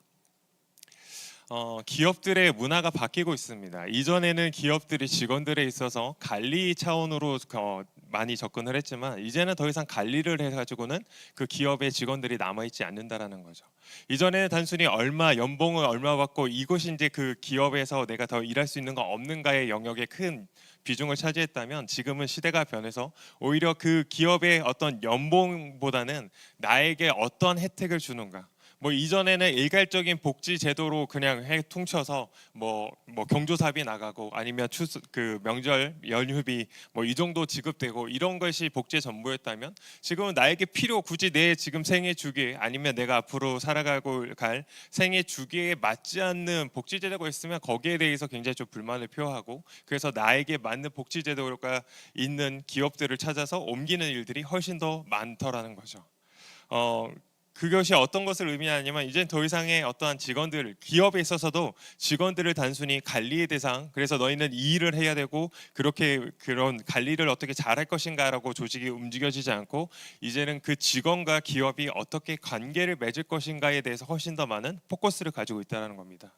그래서 최근에 기업 문화들 보면, 이제 최근에 펫 문화해서 이제 동물을 많이 반려동물이라 해야 될까요? 반려동물을 많이 키우는데, 그 반려동물들에게까지 어떠한 회사가 복지를 주는 제도까지 있다고 합니다. 좀 상상할 수 없을 정도로 그 개인의 취향과 그들의 어떤 생애 주기에 필요해야 하는 그 부분들에 있어서 기업들이 굉장히 밀접하게 관계를 맺고 있다라는 거죠. 제가 왜 관리가 아닌 관계 시대라고 말씀을 드리냐면, 과연 우리가 행하고 있는 우리의 사역이 단순히 우리 목양하고 있는 목양의 대상들이 정말 우리는 관계를 맺어야 되는데, 때로는 이 관계가 아니라 오히려 그냥 관리의 대상으로 전향될 때가 훨씬 더 많다라는 거죠. 사역이 많아지면 많아질수록 더 관계에 집중해야 되는데, 그 관계보다는 단순히 어떻게 관리할 것인가, 그 효용성의 문제로 쉽게 생각하고 넘어갈 때가 있다라는 거죠. 반복되는 교회 사역들이 있으실 겁니다. 뭐 연말이 되면 뭐 크리스마스 성탄절 축제도 행사도 해야 될 것이고, 뭐 부활절 행사도 있고, 아니면 뭐 전도 축제라든지 이런 행사들을 해 가실 텐데, 여러분 사실 그 행사들이 반복되면 반복될수록 우리가 느껴지고 경험되어지는 것은 진부하다라는 거죠. 어떻게 하면 새롭게 할 수 있을 것인가라는 부분들인데, 여러분 이 관계 맺음에서 가장 중요한 포인트는 디테일이라고 생각을 합니다. 우리가 교회에서 예배가 되었든 아니면 어떠한 특별한 행사를 준비할 때 그 행사가 이전과 조금 더 다른 감동을 주기 위해서는 디테일들이 필요하다는 거죠. 종이 한 장 어떤 행사 용지를 하더라도 거기에 어떤 디자인들을 좀 넣을 것인가, 그리고 아니면 어떤 동선과 아니면 어떤 들어왔을 때 어떠한 순서들을 통해서 정말 그들에게 감동을 줄 수 있을 것인가 하는 그런 디테일적인 것들이 저에게 훨씬 더 필요하다는 겁니다. 그런데 이 디테일은요, 결국엔 사랑함을 통해서 생겨나다라는 겁니다. 관심이 있어야 그들이 무엇을 필요로 하는지를 보고 그것이 예배 또는 우리가 준비하고 있는 어떤 행사들에 반영될 수가 있다라는 거거든요. 그래서 결국에는 이 어떤 감동을 주고 그 사람들과 더 깊은 관계를 맺어간다는 것, 거기에는 디테일이 반드시 필요하다라는 겁니다. 앞에서 이제 그 10가지 트렌드 키워드를 말씀하셨는데, 제가 제 다음 세대 사역들에 있어서 가장 좀 핵심되어지는 3가지 키워드만 얘기를 해보라 하면, 저는 요 3가지를 좀 말씀드리고 있습니다. 하이퍼 퍼스널리티는 다른 것이 아니라 초개인화입니다. 그러니까 훨씬 더 개인주의가 훨씬 더 강화되었다라는 거죠. 그러면 개인화가 강화되어 있는 이 다음 세대에게 우리가 어떻게 사역할 것인가? 여러분 반대로 개인화가 강화될수록 공동체성을 훨씬 더 필요로 한다라는 거죠. 그렇기 때문에 그 개인화되어져 있는 그 아이들에게 있어서 또 그 갈급함을 느끼는 공동체성을 저희가 어떤 식으로 채워줘야 될 것인가, 그 부분들도 필요할 것이고요. 각 예배와 사역들, 그리고 그들을 양육하는 방식에 있어서도 그들의 취향을 어떻게 우리가 반영해서 그렇게 관계 맺어 갈 수 있는 사역을 만들 것인가, 사실 조금 더 많은 고민들이 필요하고, 사실 조금 더 지금도 뭐 물론 지금까지도 최선을 다하고 계시겠지만 조금 더 그런 영역에서 좀 더 많은 수고가 필요하다라는 겁니다. 두 번째는 EX 시대라는 표현인데, 사실은 2018년부터 기업들에서 보면 그 부서 앞에 EX가 붙었습니다. 그러니까 고객들을 어떻게 경험시킬 것인가, 우리가 만들어내고 있는 상품들을 고객들이 어떻게 경험을 해서 그 고객들이 갖고 있는 그 경험을 통해서 우리 브랜드, 우리의 상품들을 어떻게 더 판매할 것인가, 사실 이런 전략들이 많이 생겼고, 그의 흐름에 따라서 이제 팝업 스토어들이 많이 생겨났죠. 그러니까 팝업 스토어는 결국에는 경험하는 거고, 아까도 이제 그 10가지 트렌드에서 얘기가 나왔지만, 그 경험하는 것이 사람들에게는 굉장한 가치로 여겨지고, 그것이 또 그 기업과의 관계 맺기에 적합한 방식으로서 지금 적용되고 있는 거거든요. 그러니까 우리는 이 EX 시대 속에서 EX를 그 경험을 추구하는 시대 속에서 우리는 그러면 어떻게 정말 가장 우리가 가지고 있는 강력한 예배를 어떻게 경험할 수 있는 예배로 만들 것인가, 그런 예배의 디자인들이 많이 필요하다는 겁니다. 그 다음 장에서 좀 말씀드리겠지만, 이 경험되어지는 예배를 우리가 어떻게 디자인해야 할지 여기가 다음 세대 사역의 가장 시작점이지 않을까라고 생각을 합니다. 그리고 세 번째는 감수성의 시대입니다. 기후적 감성도 있겠지만, 그것을 이제 좀 더 넓은 범위에서 말씀드리면 사회적 감수성입니다. 우리 사회가 지금 무엇 때문에 아파하고 무엇 때문에 어려워하고 있는가에 대한 부분을 교회가 같이 이야기하고, 그러면 그런 발생된 문제와 사건들 속에서 우리는, 교회는 그 일들을 어떻게 바라보고 어떻게 해석하고 어떤 행동들을 할 필요가 있을 것인가에 대한 이야기들이 그 교회 내에서 이루어질 필요가 있다는 거거든요. 세상은 아파하는 것과 상관없이 그냥 교회는 교회의 기쁨대로만 이야기한다면 사실 요번에 이제 뭐 문제가 많이 됐죠. 무안에서 참 안타까운 사고가 있었는데 그 사고의 애도의 기간 속에 오히려 거기에 같이 애도하지 않고 좀 다른 방향성을 갖던 연예인들이나 이런 분들이 비난을 받죠. 교회도 충분히 지금 우리가 그런 지점에서 고민하셔야 된다는 거거든요. 그러니까 사회가 아파할 때 함께 아파하고 함께 울고 또 함께 기뻐할 수 있는 그 사회적 감수성들이 훨씬 더 많이 필요하다는 겁니다. 그리고 각 개인 사역자분들에게 요청드리고 싶은 것은 언어적 감수성이라는 겁니다. 개인과 개인의 관계 맺을 때 사실은 그 언어적 감수성들, 그러니까 사용할 수 있는 단어와 사용하지 않아야 되는 영역들이 분명히 좀 존재하거든요. 그리고 그 각 개인이 가지고 있는 좀 민감하게 반응할 수 있는 그런 영역들을 좀 고려해서 대화와 또 아니면 예배에서의 어떤 설교의 용어들이나 이런 부분들도 조금 더 세밀하게 좀 고민해 볼 필요가 있다는 겁니다. 뭐 간단한 예로 청년들에게 가장 뭐 청년들이 좀 싫어하는 이야기들은 뭐 결혼 이야기인데 뭐 주구장창 만날 때마다 결혼 언제 하냐 계속 부격자분들이 만나서 결혼해야지 뭐 담임 목사님한테 결혼해야지 막 이러면 교회 안 오고 싶겠죠. 그래서 실제로 제가 사역하는 교회에 이제 왔던 청년 중에 그런 청년이 몇 명 있었거든요. 교회에서 너무 결혼에 대한 압박을 줘서 교조에 그 교회에 정착하지 못하고 왔다라고 하는 경우도 있었는데 물론 필요한 얘기입니다. 우리가 주님의 믿음 안에서 가정을 세워가는 것은 필요한 이야기고 가르쳐야 되지만 그러나 그건 접근들이 조금은 조심성 있게 접근할 필요가 있다라고 말씀을 드리고 싶습니다. 앞에서 교회 역할에 대해서 여러 가지가 있겠지만 저는 이제 교회의 가장 첫 번째 의미는 거룩한 장소로서의 의미를 저희는 분명히 가져가야 된다라고 말씀드리고 싶고요.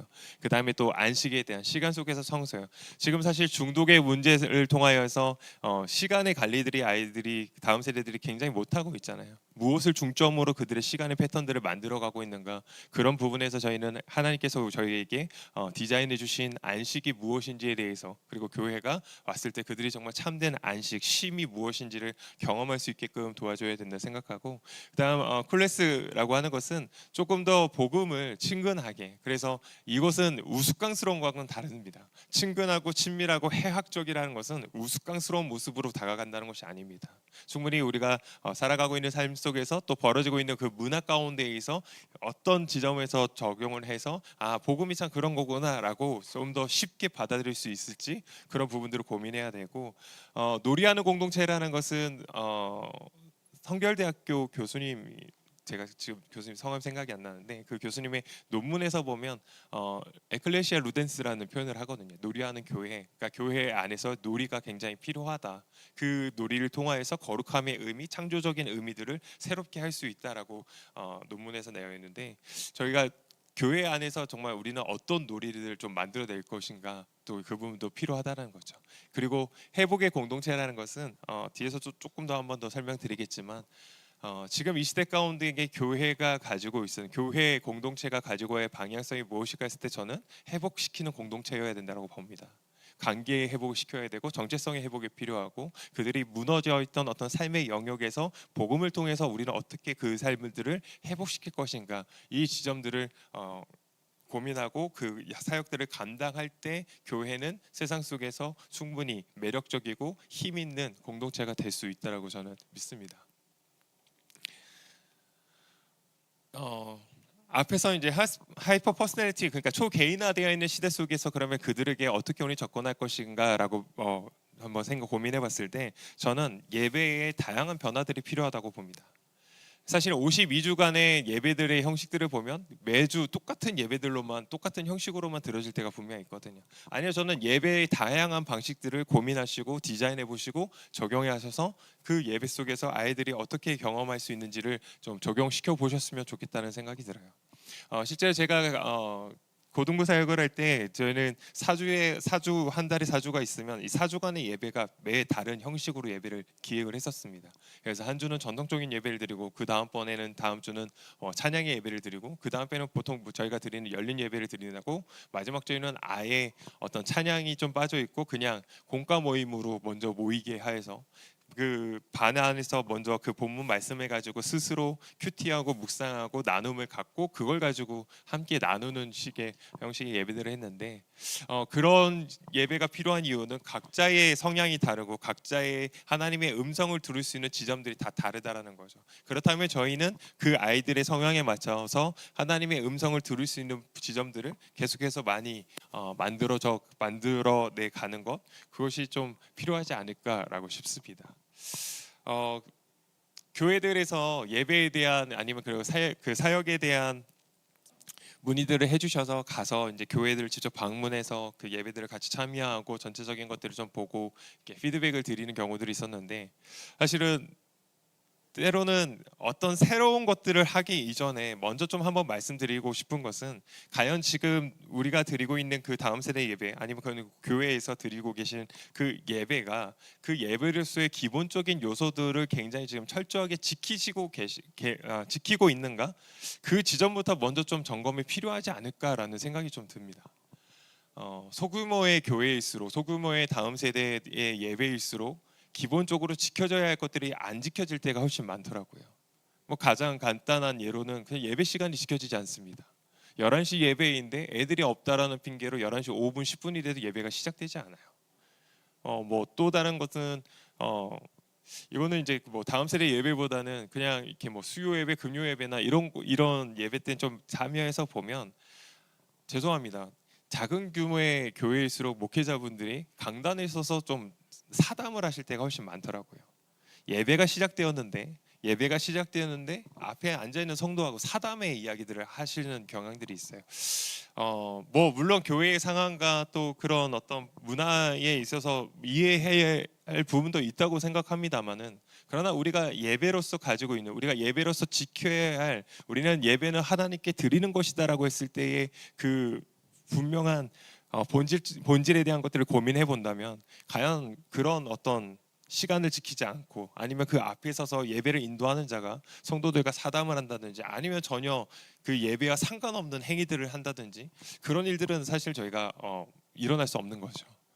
그러나 그것이, 그런 기본적인 것들이 좀 지켜지지 않고 무너졌을 때 우리는 한 번 더 어떤 새로운 것들을 계속 하기보다는 가장 지켜야 할 기본 본질적인 것들을 지켜나가는 일부터 점검해 보시는 것이 좀 더 필요하지 않을까 싶습니다.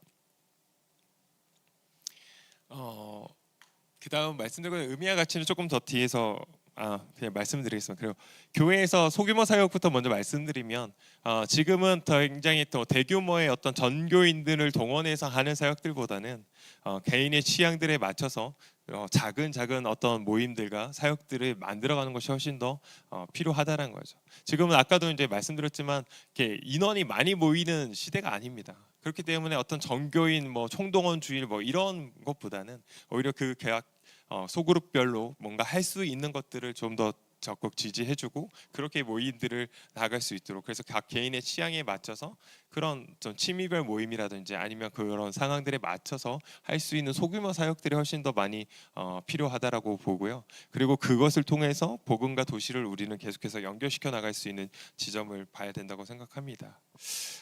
그리고 나서 또 공간, 저희가 이제 예배 공간들도 굉장히 좀 전도의 도구로 될 수 있다라는 지점을 좀 생각해 주면 좋겠고요. 그렇기 때문에 저희가 뭐 흔히 말해서 그냥 카페를 가도 이왕이면 조금 더 예쁜 공간이 갖춰진 카페를 찾아가잖아요. 그러니까 교회가 사실 재정적인 부분들이 어렵기 때문에 시도하지 못하지만, 그러나 그 안에서 할 수 있는 지점들을 아까도 말씀드렸듯이 어떠한 그러니까 비그리스도인들이 그리고 아니면 그 마을에 살아가는 누군가들이 교회에 들어왔을 때 어떻게 그들이 조금 따뜻함을 느낄 수 있을까라고 하는 지점들을 한번 고민해 보시면서 그런 공간의 디테일들도 생각해 보시면 좋지 않을까 싶습니다. 그리고 미디어 사역 너무 중요합니다. 지금 도구들 굉장히 많거든요. 쉽게 할 수 있습니다. 여러분 하셔야 합니다. 미디어 사역은 지금 이제 필수입니다. 이거는 뭐 선택의 여지가 없이 여러분들 스스로가 복음을 전하는 도구로서 부름 받았다라고 믿으신다면 미디어를 통하여서 계속해서 복음을 전할 수 있는 일들을 만들어 가셔야 할 겁니다. 그리고 다문화 사역은 아까 말씀드렸듯이 그런 이제 다문화 사역, 다문화의 아이들이 많이 있기 때문에 그 아이들을 어떻게 우리가 복음으로써 그들을 또 교회 안에서 그들을 케어하고 같이 갈 수 있을 것인가, 그 지점들을 좀 고민하셨으면 좋겠습니다. 의미와 가치 부분에서 마지막으로 좀 말씀을 드리고 마무리하려고 하는데요. 오늘 우리가 드리는 예배, 우리가 하고 있는 이 사역들이 이 시대 가운데에 그리고 여기에 참여하고 있는 그 우리의 예배자들에게 다음 세대들에게 어떤 의미와 가치가 있는가 이것이 분명해져야 된다는 겁니다. 아무런 의미와 가치 없이 사역들이 기획되고 예배가 드려진다면 그것은 그냥 시간 낭비이고 에너지 소비일 수도 있다는 거죠. 그 부분에 있어서 저희가 교회 안에서 사용되어지는 단어들에 있어서 재정의가 좀 필요하다라고 봅니다. 과연 우리는 지금 다음 세대가 뭐 무너졌다 뭐 이런 이야기들 많이 하는데 그러면 그 무너졌다라고 판단할 때 그 기준은 무엇으로 보시고 그렇게 이야기를 하시는지 그 기준점들이 분명히 좀 세워져야 한다는 거죠. 그러면 다음 세대를 우리가 살아났다라고 했을 때 다음 세대가 살아났다라고 하는 것은 어떠한 모습, 어떠한 그림을 어떤 형상을 가지고 우리는 살아났다라고 이야기할 것인가에 대한 분명한 그림들이 지금 갖고 계셔야 된다는 겁니다. 청년들에게 최근에 예전에는 행복하냐 물었을 때 행복하지 않다라고 하는 청년들이 많았지만 최근에 보면 행복하다는 청년들이 많아요. 그런데 얘기하다 보면 그들이 행복하다라고 말하고 있는 그 행복의 개념이 굉장히 왜곡되어 있다는 거거든요. 지금 청년들이 말하고 있는 행복하다 했을 때 그 행복은 재미있는 것을 의미합니다. 내가 뭔가 재미있는 것을 잘 누릴 수 있으면 내 인생은 행복한 거고 내가 이 재미있는 것을 잘 누리지 못하면 나는 불행하다라고 인식을 하다라는 거죠. 그리고 이 재미있는 것을 하기 위해서는 돈이 필요한 거죠. 그리고 그 돈이 없으면 싸구려 그러니까 아주 값싸게 자신의 어떤 그 재미, 내 도파민을 충족시킬 수 있는 그런 마약과 그런 중독의 문제로 빠져들 수밖에 없는 거거든요. 여러분 교회에는 그 행복에 대해서 어떻게 정의할 것인가 할 수 있어야 됩니다. 아까도 말씀드렸지만 교회는 제가 정의하는 교회는 회복시키는 공동체가 된다. 그러면 이들을 어떠한 상황 속에서 어떻게 회복시킬 것인가 분명한 사역의 방향과 목적과 그 방법들이 세워져 갈 수 있겠죠. 그래서 제가 이제 학부모님들 만나고 이렇게 했을 때는 무슨 말씀을 들었냐면 애들 깨우실 때 야, 학교 가야 되니까 일어나 이 이야기 하지 말라고 말씀드렸습니다. 애들이 아침에 일어나야 하는 이유가 학교 가야 하니까 일어납니까? 그러니까 방학 때문에 안 일어나죠. 학교 갈 필요가 없잖아요. 그렇죠? 그럼 저희가 아침에 새벽 기도 가야 되니까 일어나십니까? 아니죠. 아니잖아요. 저희는 새벽 기도 때문에 일어나거나 아니면 회사에 출근하기 위해서 일어나지 않습니다. 하나님께서 창조하신 그 새 날의 시간 가운데에 그 하나님의 창조 가운데 우리는 함께 동행하기 위한 부르신 가운데 우리는 응답하기 위해서 일어나는 것이죠. 우리는 학교 가거나 회사를 가기 위해서 이 아침을 맞이하는 것이 아닙니다. 그렇지 않습니까? 근데 자꾸 그런 식으로 인식을 시켜놔 버리면 그것이 아니면 회사에 안 가는 날은 늦잠 자는 날이 돼 버리고 자꾸 뭐 그런 일들이 일어나죠. 그러니까 우리가 사용하고 있는 단어들에 있어서 다시 한번 재정의가 필요하고 더 어떠한 의미를 가지고 이 사역들을 하고 어떤 의미를 가지고 그들을 가르칠 것인가에 대해서 좀 더 필요하다는 거죠. 그래서 단어들의 의미들을 어떻게 우리가 더 재정의하고 정말 성경적인 가치 안에서 그 단어들을 다시 그 단어의 가치를 회복시킬 것인가 이 부분들이 필요하다는 겁니다. 그리고 마지막으로 좀 드리고 싶은 말씀은 교회 사역에 있어서 좀 더 구체적인 목적들을 설정하시라는 겁니다. 때론 이제 어느 교회들 이렇게 막 보면 죄송스럽습니다. 혹시 그런 교회들이 계실 것 같아서 조심스럽긴 한데 막 1,000명의 선교사를 파송하겠다 막 이런 이렇게 구호들을 막 붙여놓으신 플랜카드를 붙여놓고 하시는데 과연 정말 저 목적에 함께 하고 있는 교인들이 동의가 될까? 저 플랜카드에 쓰여진 저 문구를 보고 성도들이 가슴이 뛰고 아 정말 저 사역들을 내가 같이 해야 되겠구나라고 하는 그런 열정이 일어날까? 저는 그렇지 않다고 봅니다. 단순히 뭐 수치도 필요하겠습니다만은 그러나 우리가 생각하는 정말 성경의 하나님의 말씀의 그 본질에 기반하여서 우리의 사역이 지향점이 무엇인가가 좀 더 구체적으로 세워졌을 때 그 일을 위하여서 저희는 다양한 방법들도 세워 나갈 수 있다라는 거거든요. 그러니까 너무 막연한 어떤 목적이라든지 뭐 우리 교회가 부흥됐으면 좋겠습니다. 그러니까 그 부흥이 무엇이냐고요.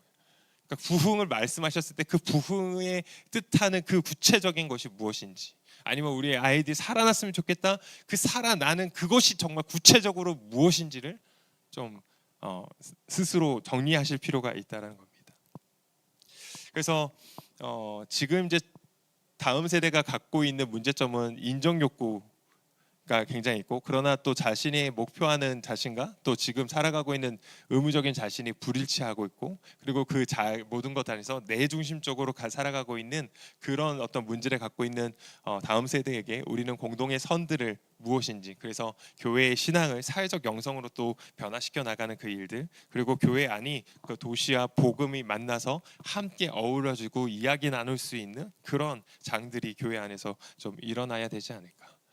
그런 부분들을 같이 좀 고민하시고, 그래서 우리의 사역들이 교회가 그 의미와 가치를 창출해내는 사역들을 통하여서 이 시대 속에 정말 귀한 대안이 되고 매력적인 공동체로 다시 한번 세워져 갈 수 있기를 정말 간절히 기도드리겠습니다. 감사합니다.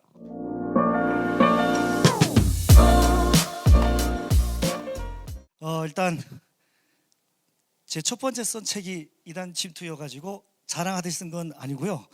이단 침투에 대한 내용을 사실은 사람들이 이단을 침투하자는 거야, 이단에 침투를 당했다는 거야, 어느 쪽이야, 이런 얘기를 하거든요. 둘 다죠. 여러분들이 이단을 침투하지 않으면 이단은 침투하게 되어 있습니다. 많은 목사님들이, 제가 10년 전부터도 말씀드렸습니다만은, 이단 그거 뭐 그게 중요해, 목회만 잘 되면 되지, 사람만 많이 모이면 되지 않아?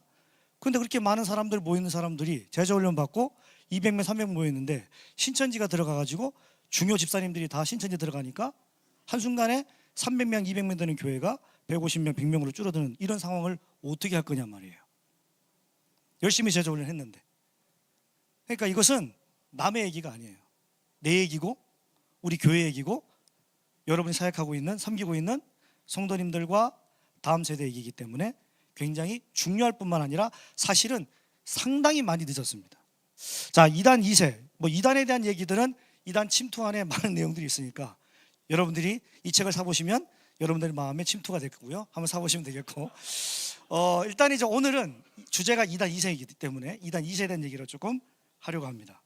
자, 한국교회 이단 2세에 대해서 주목해야 하는 시급한 이유가 뭐냐? 자, 교회 안 다음 세대, 여러분이 열심히 사역하는, 여러분이 열심히 트렌드를 잡아가지고 여러분들 사랑의 섬김으로 다음 세대를 교회로 끌어왔는데 중요한 건 여러분이 섬기고 있는 다음 세대가 교회 밖에 있는 이단 2세의 미혹을 받는다는 겁니다.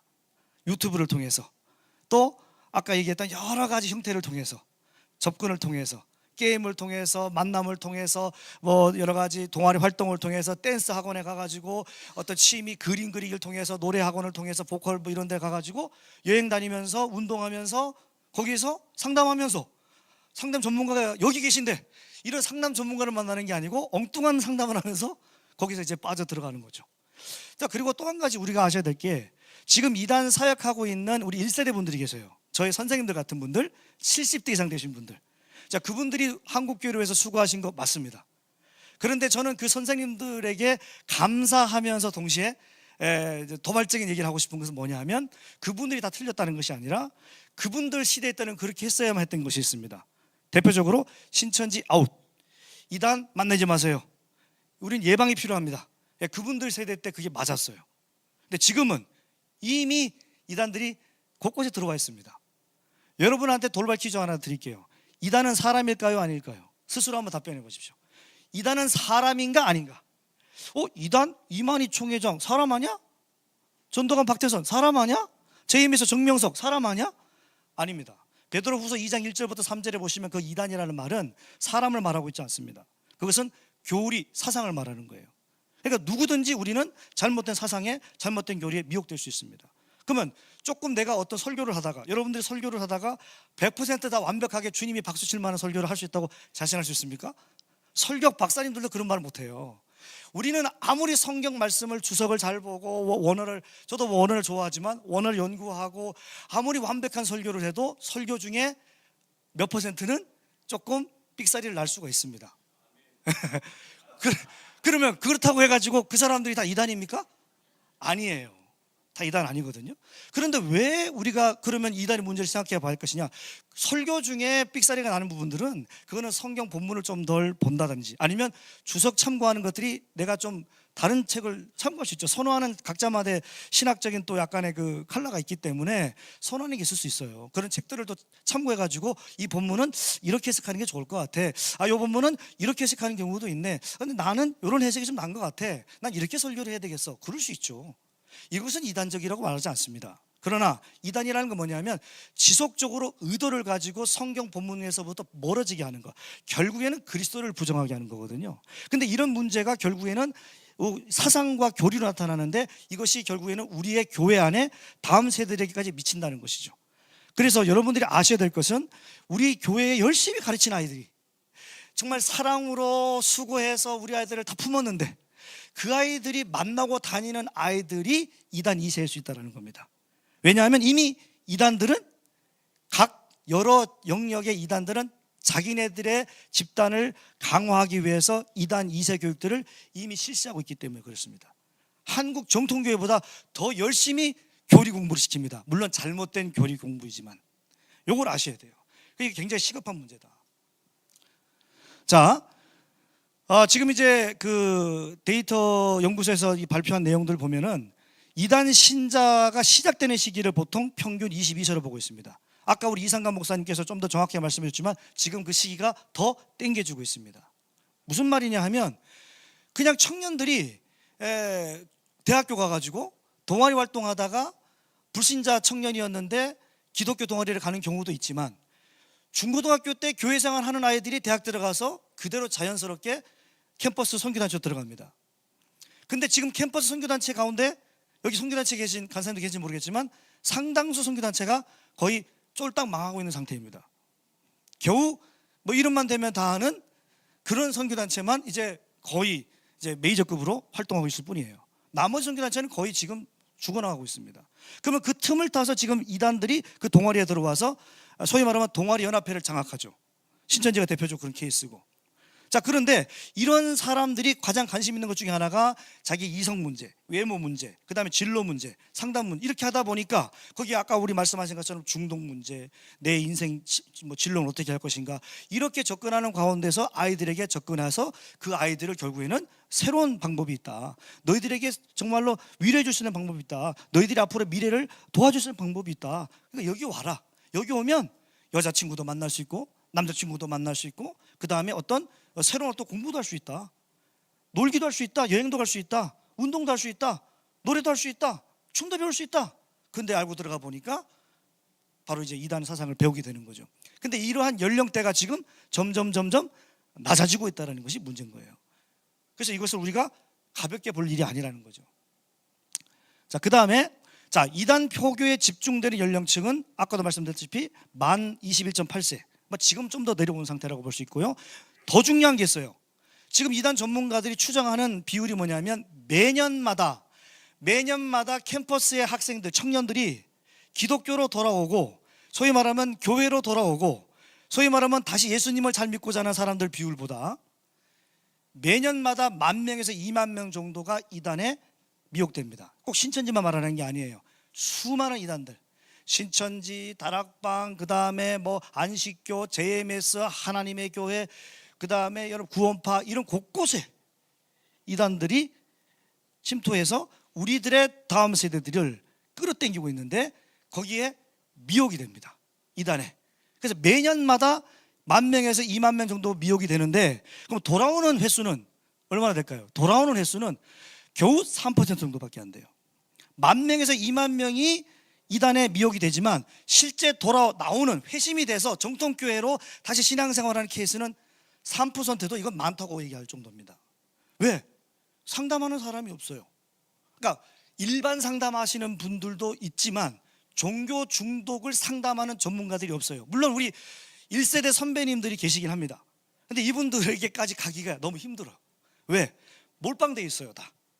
그러니까 그 다음을 계승을 못해요. 70대 어르신, 제가 아직 나이가 50대가 안 됐어요.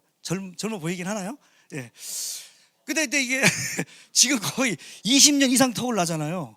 저 우리 선배 목사님들 1세대, 저 2세대예요. 이단 사역하는 전문가들 1.5세대 중간에 껴있고. 그런데 2세대 같은 저희 같은 전문가들이 없습니다. 신학교에서 일단 가르치지 않고 신학교에서 별로 관심을 두지 않고 교회에서도 별로 관심을 두지 않아요. 교회는 놀랍게도 제가 파악해 보니까 좀 규모가 있는 교회들은 전도 특공대 같은 게 있습니다. TF팀이 있는 거예요, 나름. 근데 이단 전담 TF팀이 없어요. 제가 이렇게 강의를 가거나 얘기해 보면 뭐 청년들 뭐 찬양팀은 있어. 그다음에 뭐 아이들 뭐 전도팀 있고 뭐 그다음에 뭐 식당 봉사팀도 있고 뭐 성가대도 있고 다 있어. 전도 훈련 뭐 담당자 다 있어. 밖에 나가서 커피 전도 뭐 다 있어. 그런데 이단이 왔을 때 담당할 수 있는 담당자 있나요? 1000명 되는 교회에 없어. 500명, 300명 되는 교회에 담당자 있나요? 없어. 왜? 목사님들부터 관심이 없으니까. 뭐 우리 교회에 그 한두 명 이단 빠지면 뭐 어때? 다른 사람들 채우면 되지. 영혼에 대한 사랑하는 마음이 정말 있다면, 여러분 지금 무한공항 사고로 인해서 우리가 마음이 침울하죠. 아까 우리 서상무 목사님 말씀한 것처럼 우울감이 있죠. 그런데 이단에 빠진 사람들의 그 고통을 여러분들이 아시면 우울감 정도가 아니라 슬픔을 금하지 못합니다. 슬픔을 금하지 못해요. 그들의 그 고통을 알면. 그런데 돌아오는 사람은 정작 거의 없어요. 열심히 우리가 전도하자. 근데 있는 사람 뺏기고 있는데, 지금 우리의 다음 세대들을 지켜내야 되는데, 우리가 교회로 다음 세대들을 끌어와야 되는데, 모아와야 되는데, 이들을 섬겨야 되는데, 나가는 사람이 계속 많아지는데, 근데 돌아오는 사람이 없다는 거예요. 이게 지금 심각한 문제입니다. 자, 그 다음에 이단 2세에 대한 체계적인 교리 세뇌 교육이 아까 말씀드린 것처럼 이단들은 굉장히 진행하고 있다. 대표적인 이단이 있어요. 한국 교회 안에, 한국 사회 안에 굉장히 전통적으로 자리 잡은 대표적인 이단이 어느 이단이냐? 안식교입니다. 안식교는 120년 가까이 역사를 자랑합니다. 한국 사회에서 말하는 거예요. 미국 말고 한국 사회에서. 이게 안식교 사이트입니다. 기본 교리 28 해가지고 기본 교리를 다 애니메이션으로 만들어놨어요. 그러면 한국 교회가 돈이 없습니까? 재능이 없습니까? 관심이 없습니까? 열정이 없습니까? 그래서 제가 사실은 여러분을 굉장히 존경하면서 여러분을 굉장히 제가 위로하고 싶고 여러분을 굉장히 응원하고 싶은데, 동시에 그런 말 있죠. 원래 공부 잘하는 모범생이 공부 못하는 학생들 대신해서 선생님한테 혼나는 경우 있죠. 여러분들이 사실 잘못한 거라고 보지 않지만, 저는 한국교회 전체의 대표성 차원에서 여러분한테 한마디 하자면, 사실은 목회자들이 회개해야 됩니다. 목회자들이. 왜냐? 교리교육을 우습게 봐요. 그저 이렇게 단답형 교육 있죠. 그런 교리 교육으로는, 이따가도 나오겠지만, 그런 교리 교육으로는 택도 안 됩니다.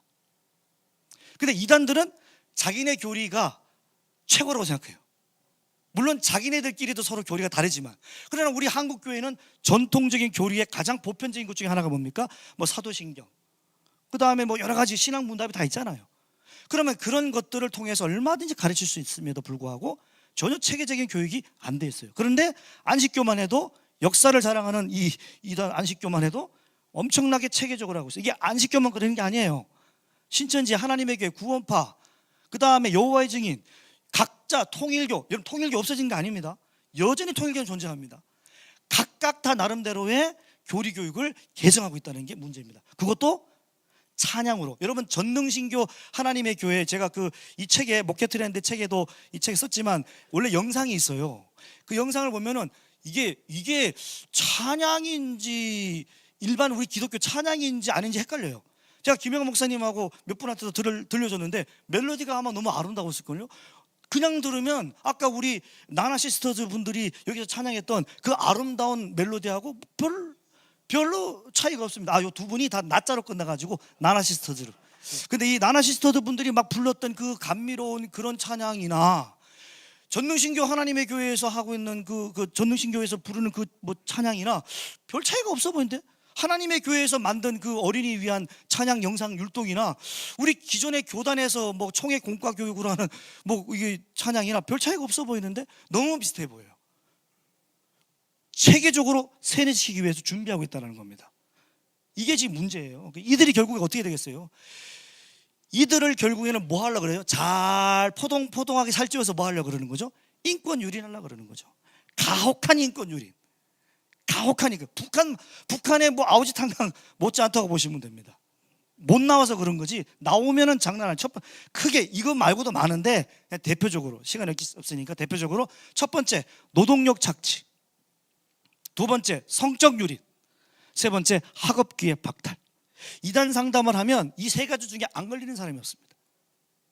여성들은 뭐 여기서 뭐 제가 다 말할 것도 없고, 그 부모님들, 그 가족들은 피눈물이 납니다.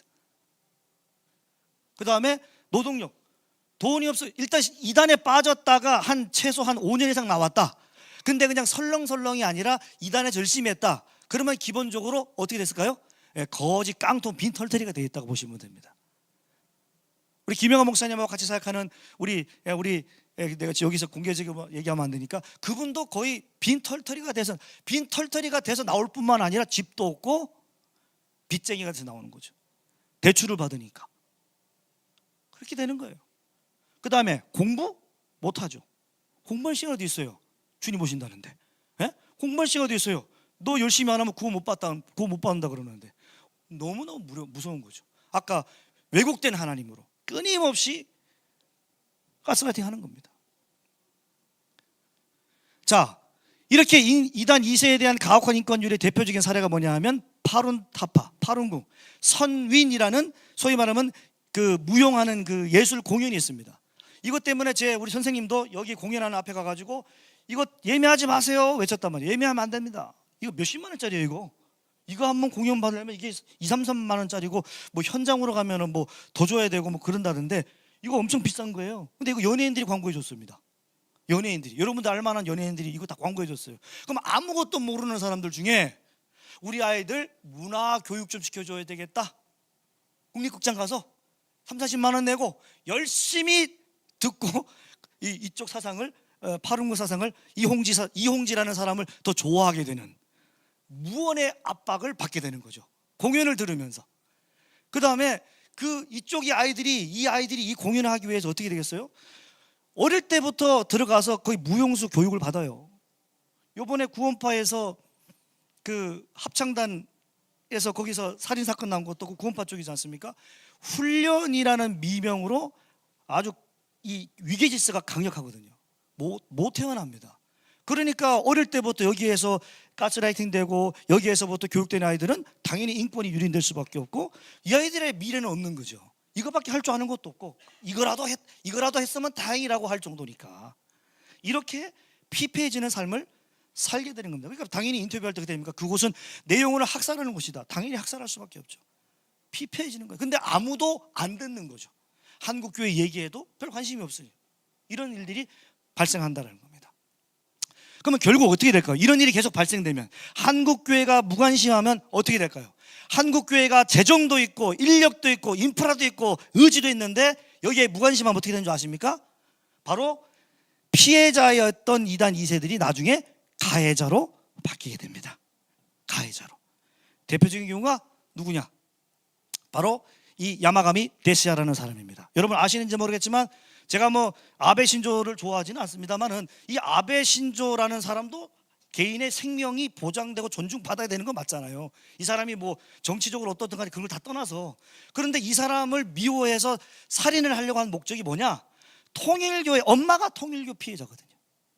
거기서부터 어릴 때부터 거기에서 핍박과 이 고통 속에 산 겁니다. 그 분노가 결국에는 어떻게 튀어나왔냐면 저 사람 같은 경우에는 직접 자기가 사회를 향하여 분노를 표출합니다. 살인하는 걸로, 실제로 사람을 죽이는 형태로. 꼭 이런 형태만 있지 않지만 이런 일들이 여러분 주변에 나타날 거란 말이에요. 제가 겁주는 게 아니에요. 이 문제는 예외가 아니란 말입니다. 여러분이 사역하고 있는, 여러분이 섬기고 있는 여러분의 교회 안에, 여러분의 한두 다리만 건너면 나오는 그 친인척, 지인들 가운데 나타날 일들이 이런 일들일 수 있다는 겁니다. 그래서 이것을 남의 문제로 생각하면 안 되는 거예요. 이단 2세를 남의 문제로 생각하면 안 되는 거예요. 이거를 지금. 자, 특히 여러분, 우리는 흔히 신천지 이만희 총회장, 제가 총회장이라고 할게요. 이만희 총회장이라는 사람을 우리는 이제 가해자라고만 알고 있습니다. 그러나 이만희 총회장이 어떻게 이단에 빠졌는지를 아시면 얘기가 좀 달라집니다. 이만희 총회장은 얼굴에 약간의 질병이 있었습니다. 이걸 해결하기 위해서 전도관 박태선 장로를 찾아가게 된 겁니다. 전도관 박태선 장로는 말솜씨가 좋았던 것 같습니다. 한국교회가 그 당시까지만 해도 제재를 하지 않았습니다. 근데 이 사람이 말만 하면 사람들이 빡빡빡 다 터집니다. 박장대소를 합니다. 근데 이 사람이 쓴 책 중에 하나가 뭐냐면 예수는 개새끼다는 책입니다.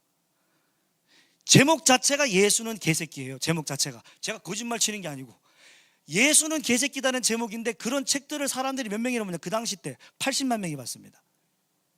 여러분, 그 당시 때 80만 명이면요 엄청난 숫자입니다. 근데 한국교회는 그때 뭘 했을까요? 아무것도 안 했어요. 김기동, 베레아, CBA, 김기동, 성락교회, 물론 나중에 성적인 문제로 더 문제가 됐지만 김기동 씨가 이단으로 규정되는데 한국교회가 이단으로 규정하는데 15년이 걸렸습니다. 그거 한 명 이단 규정하는데 그 사람 한 사람을 미워한 게 아니에요. 귀신론 그 귀신론 사상과 이 다락방 사상을 김기동이 가지고 있는 사상들을 규정하는 데 있어서 한국교회가 일치단계를 해서 하는 시간까지 몇 년 걸렸냐면 15년 걸렸어요. 그 사이에 얼마나 많은 피해가 생기는지 모릅니다. 그러니까 이 이만희 총회장도 원래는 피해자로 간 거예요. 전두환 박대선한테 갔다가 여기가 아닌가벼 하고 여러 이단들을 돌아다닙니다. 여러분, 이단에서 나오면 바로 정통교회 오는 게 아니라 이단에서 나오면 교리반증을 반드시 거쳐야 되는데 교리반증을 거치지 않으면 그저 스물스물 비스무리한 대로 돌아갑니다. 부스무리한 대로. 정통교회로 절대로 돌아오지 않습니다. 그리고 나중에 어떻게 된다고요? 가해자로 바뀝니다. 여러분의 자식, 여러분의 손자 손녀, 여러분이 섬기고 있는 그 섬기는 학생들이, 여러분들의 배우자가, 여러분들의 부모님이 이런 가해자에게 노출이 된다는 겁니다. 그러니까 이 이단 2세는 우리가 무관심할 대상이 아니라 결국에는 나중에 가해자로 돌변할 자들이기 때문에 이거는 한국교회가 관심을 가져야 되는 문제라는 거예요. 자, 그럼 어떻게 해야 되느냐? 제가 책에서는 두 가지를 얘기했습니다. 반복적인 올바른 복음 계승해야 돼요. 자, 반복적인 올바른 계승이라는 게 뭐냐면 당연히 기본적으로 뭐겠습니까? 당신이 죽으면 어디를 갑니까? 천국에 대한 확신이 있습니까? 구원이 뭡니까? 죄가 뭡니까? 예수님은 어떤 분이죠? 이런 얘기를 해주는 거죠. 제가 돌발 퀴즈 하나 또 낼게요. 예수님이 하나님처럼이신 것과 예수님이 하나님과 같은 것과 차이점이 뭘까요? 스스로 한번 생각해 보세요. 제가 이거 신학 강사하고 토론하면서 얘기했던 겁니다. 예수님이 하나님처럼 하나님이신 것처럼인 것과 예수님이 하나님인 것과 어떤 차이가 있는가? 똑같다 생각하면은 여러분들이 미혹될 수 있는 거예요. 다른 거예요. 신천지를 비롯한 이단들 가운데는 삼일체 개념이 거의 없습니다. 삼일체에 대한 신론 개념이 거의 없어요. 잘 몰라요. 그리고 더 중요한 거는 구원에 대해서 잘 몰라요. 죄가 뭔지를 몰라요. 구원을 어떻게 받는지를 몰라요. 그러니까 미혹이 되는 거예요. 근데 아이들은 말할 거 없죠. 아이들은 더 심하죠. 그러니까 어떻게 돼요? 얘들 뭐 이제 입교식도 했고, 그 다음에 뭐 얘는 유아세례 받은 애고, 뭐 다음에 뭐 집훈자도 맡았고 했으니까 이 아이는 그냥 뭐 이제 대충 하면 되겠지. 이 아이는 뭐 집사님 아들인데 장로님 딸인데 뭐 대충 신앙생활 잘하겠지. 아니에요. 절대로 그렇지 않습니다. 심지어 목사님의 자식도, 제가 신천지 상담한 분 중에는 65세 되는 분, 35년 동안 목사로 사셨던 분이 계십니다. 그분이 65세예요. 65세 되는 분이 신천지에 빠졌어요. 65세. 예? 그분도 신천지에 빠졌어요. 저한테 막 자기의 목회 경력을 막 2시간 동안 얘기해요. 저는 원래 잘 듣는 사람이에요. 제가 말만 많이 한 사람은 아닙니다. 오해하지 마세요. 제가 듣는 걸 참 잘해요. 안 믿는 분위기인데 제가 정말 듣는 걸 참 잘해요. 2시간 넘는 시간 동안 계속 얘기하는 제가 다 듣습니다. 그리고 저는 몇 마디 안 합니다. 왜냐하면 이단 상담은 말을 많이 하는, 물론 기본 상담도 마찬가지지만 이단 상담에서 제일 중요한 건 어떤 질문을 하느냐거든요. 요거는 정말 중요한 팁인데 나중에 기회 되면 또 한번 일단 넘어갈게요.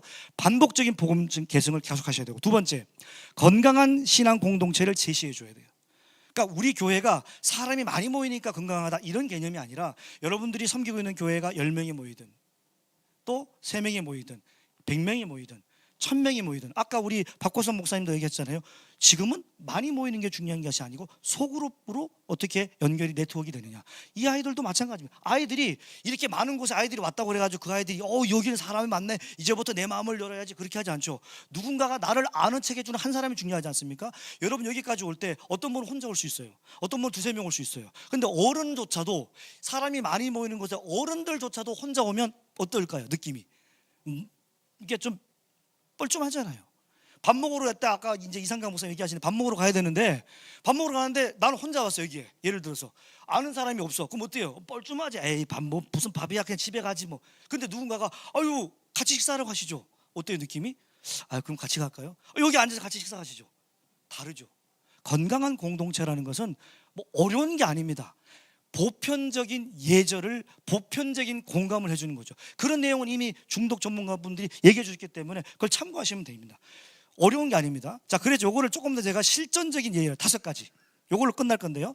자, 교회 안 다음 세대와 교회 밖 이단 2세 회심을 위한 겁니다. 이단 2세를 그냥 단순하게 불쌍하게 얘기하는 게 아니고요. 이단 2세 회심할 수 있을까요? 회심할 수 있습니다. 이단 상담하면 회심할 수 있을까요? 제가 단언하건대 이단 상담하게 되면 회심됩니다. 다만 이단 상담하기 전에 그 프로세스가 필요하거든요. 그것을 우리가 함께하는 우리 김남원 목사님 계신데 그분은 경험하셨어요. 어떻게 하면 이단 상담으로 성공시킬 수 있을지. 그거는 의지, 가족의 의지, 교회의 의지에 달려있어요. 데려고만 오면 또 옆에 세팅만 해놓으면 반드시 회심됩니다. 정말로요? 정말입니다. 이건 제가 거의 구라치지 않는 거고요. 이단 2세는 더 쉬워요. 이단 2세 회심은 더 쉽다고요. 어른들 회심하는 것보다 더 쉬워요. 그런데 더 쉬운 거를 지금 안 하고 있다. 한국 교회가 한 달러트 받은다처럼 가지고만 있는 것밖에 안 되는 것이죠. 그래서 회심을 해야 되는데 크게 5가지가 있다. 첫 번째 뭐다? 너 혼자 노 우리가 같이야. 아까 말씀드린 그거예요. 혼자 두시게 하면 안 돼요. 아이들. 여기 뭐 우리 교회 뭐 중고등부 예배에 100명이 모였네. 와 사역자들 그걸로 기뻐할 수 있어요. 그런데 사역자분들이 놓치면 안 되는 게 그 100명이 모이든 200명이든 하나하나로 봐야 돼요. 하나하나로 보시지 않고 묶음으로 보기 시작하면 그때부터 여기서 문제가 발생합니다. 아이들은 혼자 두면 안 됩니다. 그리고 모든 사역자들은 그 아이들 10명이 모이든 100명이 모이든 한 사람 한 사람을 다 네트워킹을 해야 돼요. 다 연결해서 연락해야 돼요. 다 아는 척 해줘야 돼요. 이게 힘들죠 당연히.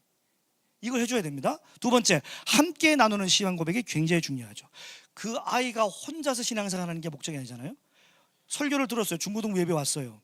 뭐 어디 집회 청소년 집회 왔어요. 그래 끝나고 보내는 게 아니라 너는 이번 집회 때 뭘 들었니? 아까 우리 서상 목사님께서 밥은 먹었니? 잠은 잘 자나? 죽고 싶은 생각은 없어? 이것처럼 어떻게 설교는 지루하지 않았어? 설교 너무 길지 않았어? 힘들었어? 뭐가 그렇게 지루웠어? 설교 중에 기분 나빴던 표현이 있어 혹시 뭐 목사님이 아까 욕했니? 뭐 기분 나쁜 표현이 뭐였어? 이런 걸 얘기해 주는 게 오늘 설교를 들었던 거에 대해서 또 하나님에 대해서 함께 신앙 고백을 나누게 하는 거예요. 혼자서 골방으로 들어가게 하지 말아야 된다는 거죠. 3번째, 요거는 사실은 이단 2세도 해당되지만 기존의 우리 장년 성도들에게도 필요한 부분입니다. 제가 해보니까 됩니다. 설교 한 줄 요약하는 거. 그러니까 우리 성도님들이 이렇게 있을 거 아니에요? 성도님들이 목사님의 설교를 잘 이해하고 있는지 이것에 대해서 무슨 뭐 어떤 이단 단체처럼 무슨 이렇게 다 모여가지고 소감만 막 쓰고 그러라는 게 아니라 한 단어 아니면 한 문장으로 오늘 설교 들은 거에 대하여 각자 정리한 것들을 서로 우리 단톡방에 올려놓는 거예요. 같이 공유하게 하는 거죠. 그러니까 큐티가 나쁘다는 개념이 아니라 제가 항상 그 오해를 많이 하는데 제가 큐티를 언급할 때 큐티를 제가 공격하는 줄 아는데 그게 아니고 큐티의 위험성을 얘기하는 거예요. 큐티를 할 때 가장 이 메리트가 흔히 뭐라고 그러죠? 개인 묵상이라고 그러죠. 큐티를 하고 나서 혼자 묵상해요. 근데 정말 중요한 건 뭐냐면 혼자 묵상한 걸로 끝나면 안 된단 말입니다. 이 사람이 어떻게 성경을 묵상했는지를 목회자가 알아야 되는 거예요. 이게 되지 않으면 혼자서 적용하고 혼자서 강화돼서 사람들에게 그렇게 설파하고 다니게 된단 말이에요. 그러니까 큐티가 나쁜 것은 아니지만 큐티를 한 그 사람들을 혼자 두게 하지 말고 반드시 피드백을 받아내야 돼요. 어떻게 오늘 본문을 이해하고 있었는지, 설교를 어떻게 이해했는지, 성경 큐티를 하면서 자기는 어떻게 적용했는지. 그런데 잘못된 적용을 할 때가 있거든요. 목사는 A를 설교했는데 성도는 C로 적용할 때가 있거든요. 그걸 체크해 주셔야 돼요. 교정해 줘야 되는 거죠. 이게 귀찮으면 안 된단 말입니다. 마지막 네 번째, 이거는 이제 당연히 그 교제 소그룹 교제로 목회 트렌드 보셔도 되고 소그룹 교제로 이단 침투 보셔도 큰 도움이 되지 않겠나. 그런 다른 책들도 보셔도 됩니다. 자, 마지막으로 1대1 신앙 문답이 지속돼야 됩니다. 리차드 백스터라는 사람이 있어요. 그 다음에 리차드 백스터 맞죠? 예, 이 사람이 백스터가 2,000명 이상, 그러니까 800가정을 신방하고 다녔답니다. 자기가 최대 신방한 대상자가 가정이에요. 800가정. 참 목자상의 책에 보면 나와요. 제가 한 말이 아니에요. 800가정을 신방했다는 말은 무슨 말이냐면 2,000명 정도는 목회를 했다는 거예요, 이분은. 그런데 이때 이분이 했던 게 뭐냐면 신방 다니면서 했던 가장 중요한 건 뭐냐면 1:1 신앙문답. 자, 가족 상담하러 가요? 가족 신방하러 가요? 가족 딱 신방하러 가면 그 사람들 다 모아놓고 그냥 어떻게 지냈어요? 뭐 이렇게 이게 아니라 가족이 4명이면 한 사람 한 사람을 다 1:1로 질문하는 겁니다. 그리고 나머지 가족은 그걸 지켜보게 하는 거예요. 백스터가 그걸 했어요. 근데 한 게 뭐냐면 굉장히 단순합니다. 오늘 죽어도 천국 갈 자신이 있으십니까? 확신이 있으십니까? 예수님이 누구라고 생각하십니까? 죄가 무엇이죠? 재림이 무엇이죠? 아주 기본적인 것들을 물어봤는데 가족들과 같이 물어보는 거죠. 그것을 통해 가지고 아이들이 계속적으로 자기가 모르는 것들을 인지하게 되니까 목사님들이 교정해 줄 수가 있는 거죠. 이런 과정을 통해서 우리 아이들, 다음 세대 아이들은 당연히 탄탄해질 뿐만 아니라 2단 2세를 회심할 수 있는 우리가 준비를 할 수 있다. 자, 이제 마지막입니다. 다음 세대는 이용의 대상이 아닙니다. 여러분들의 사역의 유명세를 위해서 다음 세대 사역하는 게 아닙니다. 다음 세대 사역을 잘한 다음에 그 다음 스텝이 담임 목사, 이 개념이 가르면 안 됩니다. 담임 목사도 교회 학교 사역을 할 수 있는 거죠. 담임 목사도 주일학교 할 수 있는 거죠. 저는 그렇게 하고 있습니다. 교회 학교는 승진하기 위한 스텝이 아니에요. 다음 세대는 이용의 대상이 아닙니다. 다음 세대는 교회가 사랑과 인내로 감당해야 될 책임의 대상이라고 저는 말씀드리고 싶습니다. 이상입니다.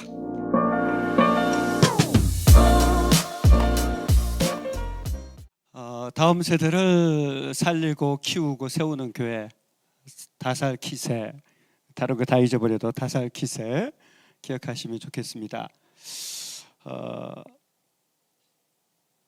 오늘날 교회, 어쩌면 빈센트 반 고흐가 그렸던 불 꺼진 교회, 이곳으로 가고 있지 않나 하는 생각이 듭니다.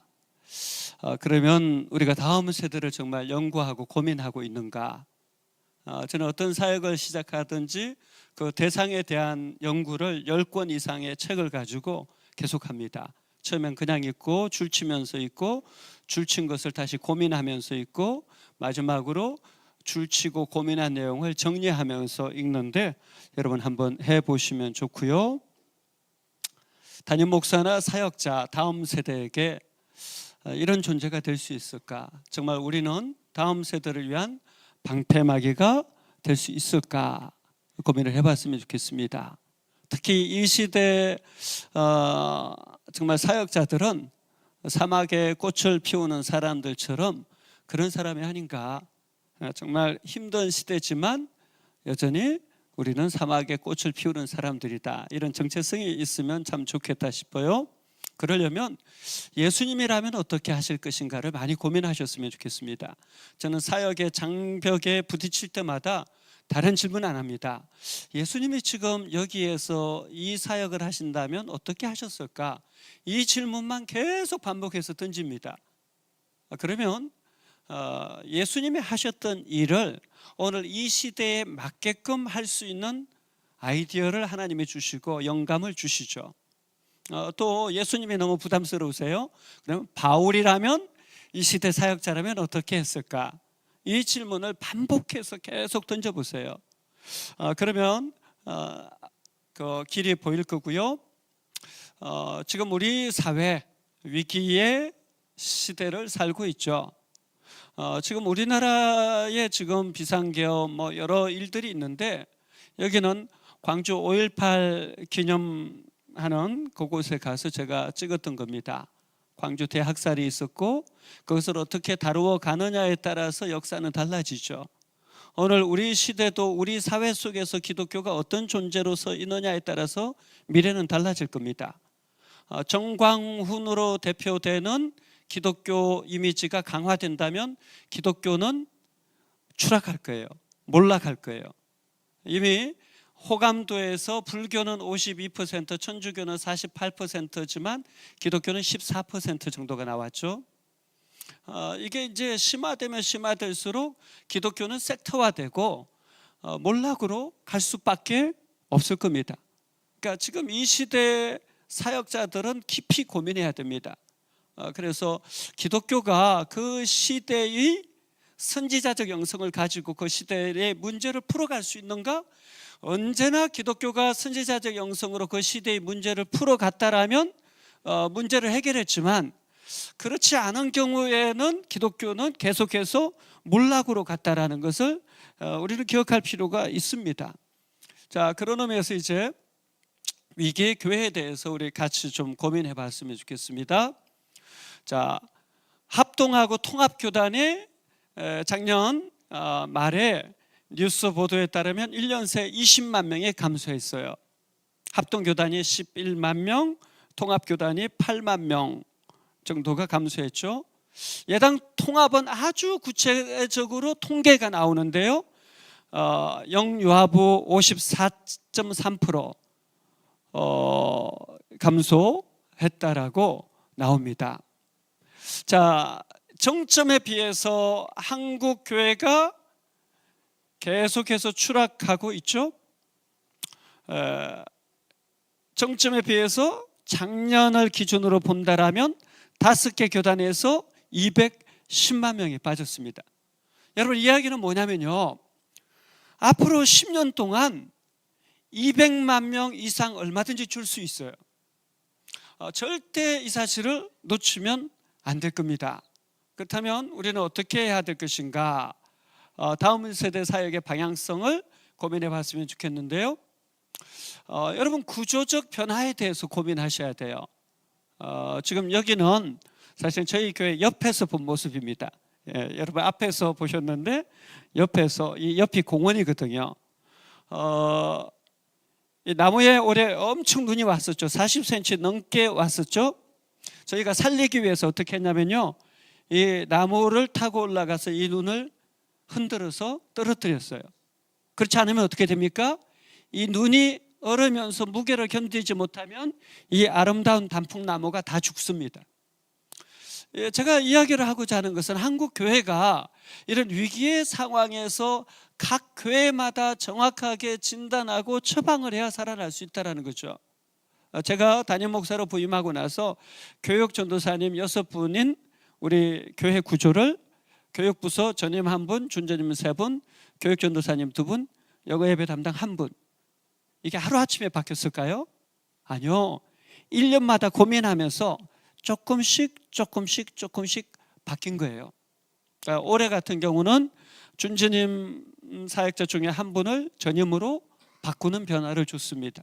그래야지 앞으로 교회의 미래의 가능성이 있다라고 생각했기 때문에 했는데요. 각 교회마다 그런 고민을 해야 돼요. 예를 들면 어느 정도 규모가 규모가 좀 적다라면 사역자를 키울 필요가 있습니다. 근데 전도사님을 키우라는 것이 아니에요. 젊은 분들 중에 다음 세대에 관심 있는 분을 담당 간사님으로 이렇게 키우고 그분들로 하여금 통역할 수 있도록 하는 그런 부분이라든지 각자 고민하면서 구조를 계속 바꿔가야겠죠. 그러니까 저도 15명 공동체부터 시작해서 다양하게 경험했는데 그 상황에 맞게끔 구조를 1년 단위로 6개월 단위로 저는 계속 바꿔갑니다. 유기적 사고를 하고 그런 몸의 사고를 하면서 계속 바꿔갈 필요가 있는 거죠. 또 저 같은 경우는 이제 청년 재정을 독립을 시켰어요. 제가 이전 교회 섬길 때 청년부 10년 하면서 청년 재정을 독립시키면 훨씬 창조적인 사역이 가능한데 왜 교회 안에 묶어두기만 할까? 계속 고민하다가 제가 담임 부임하고 계속 설득해서 독립시켰습니다. 그러니까 일어나는 변화들은 뭐겠어요? 청년들이 제가 왔을 때 1년 재정이 1,600이었다라면 지금 작년 청년들이 11조는 청년들을 위해서 쓸 수 있게 하는데 작년 재정은 약 7천만 원 조금 더 나왔습니다. 얼마든지 그러니까 변화가 가능한 것을 고민하고 하라는 거예요. 그러니까 저희 교회는 절대 스탠다드가 아닙니다. 보시겠지만 어느 정도 규모가 있는 교회이기 때문에요. 각자 맞게끔 고민하셔야 돼요. 그리고 보면 우리 청소년들이 지금 부흥회 찬양 인도를 하고 있죠. 지난 주간도 저희 교회 부흥회가 있었는데 청소년들이 부흥회 하루 찬양 인도를 했습니다.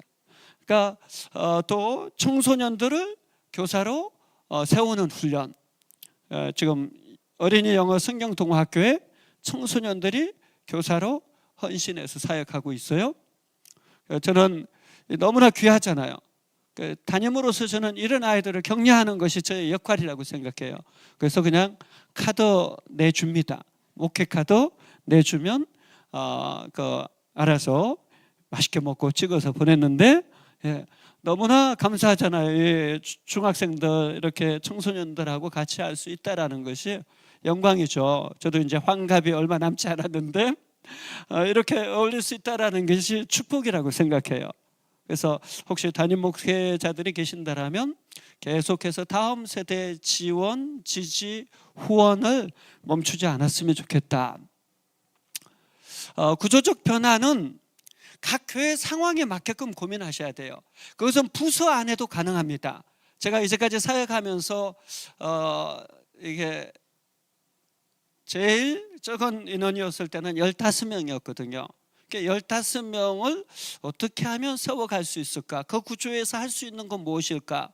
그 구조에서 할 수 있는 것은 제가 변하는 거였어요.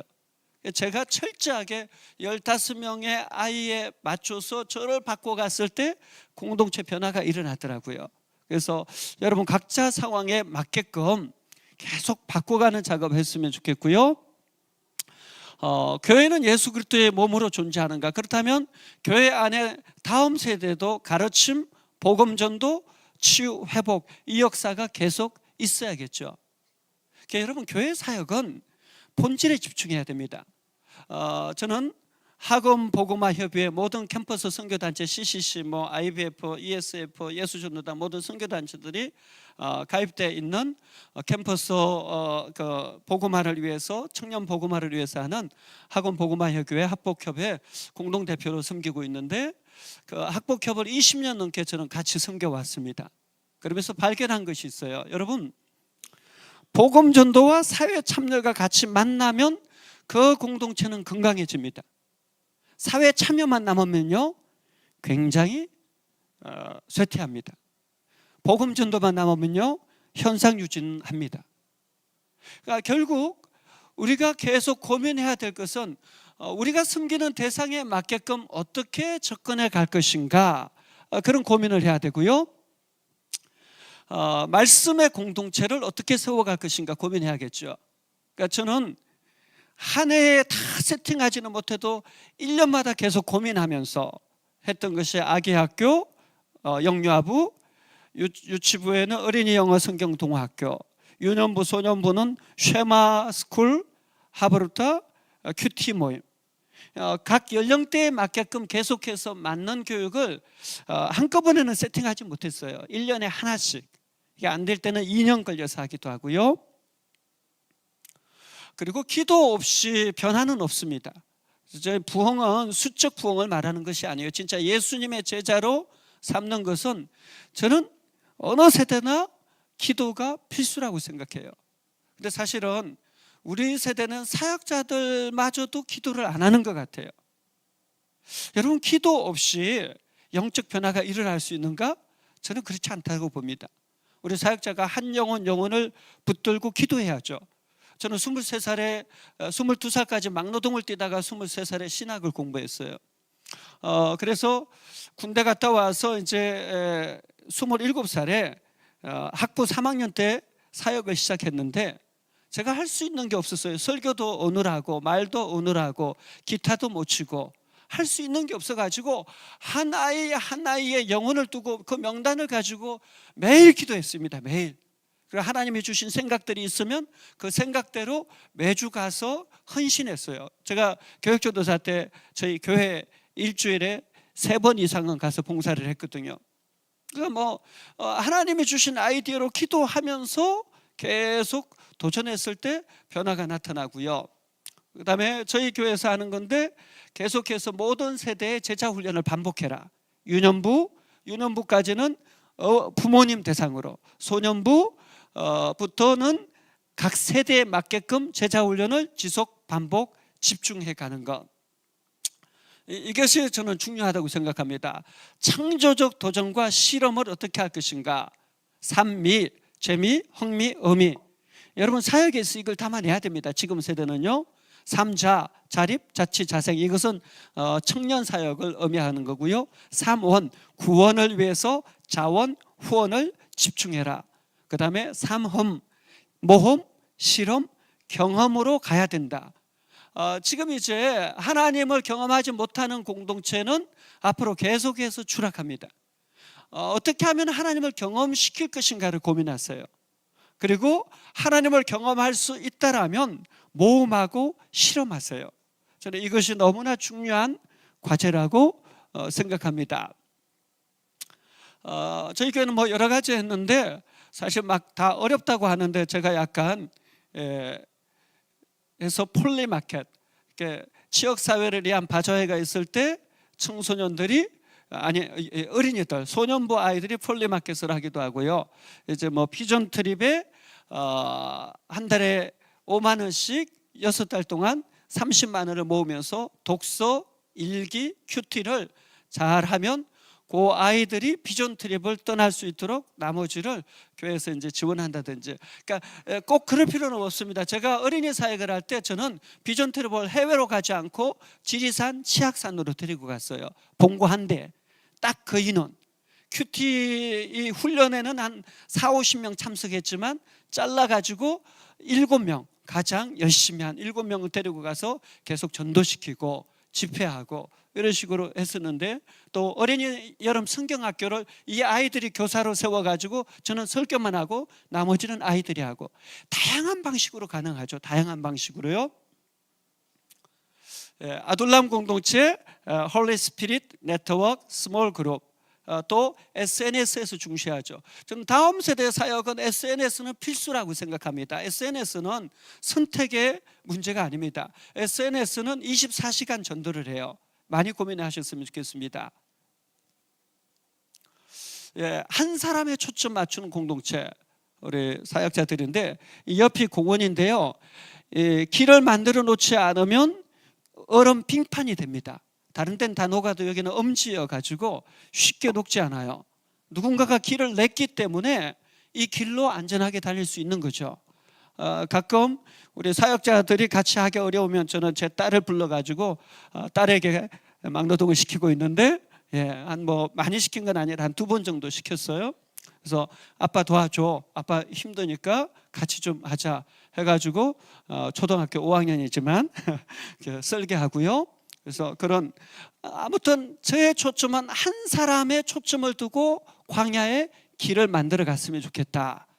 광인농 불광불곱, 그러니까 유명한 발레리나의 사진, 발 사진입니다. 저는 이 사진을 일부러 보관해요. 나에게는 이런 치열함이 있는가? 나는 정말 이 정도로 미쳐 있는가? 정말 그랬으면 좋겠고요.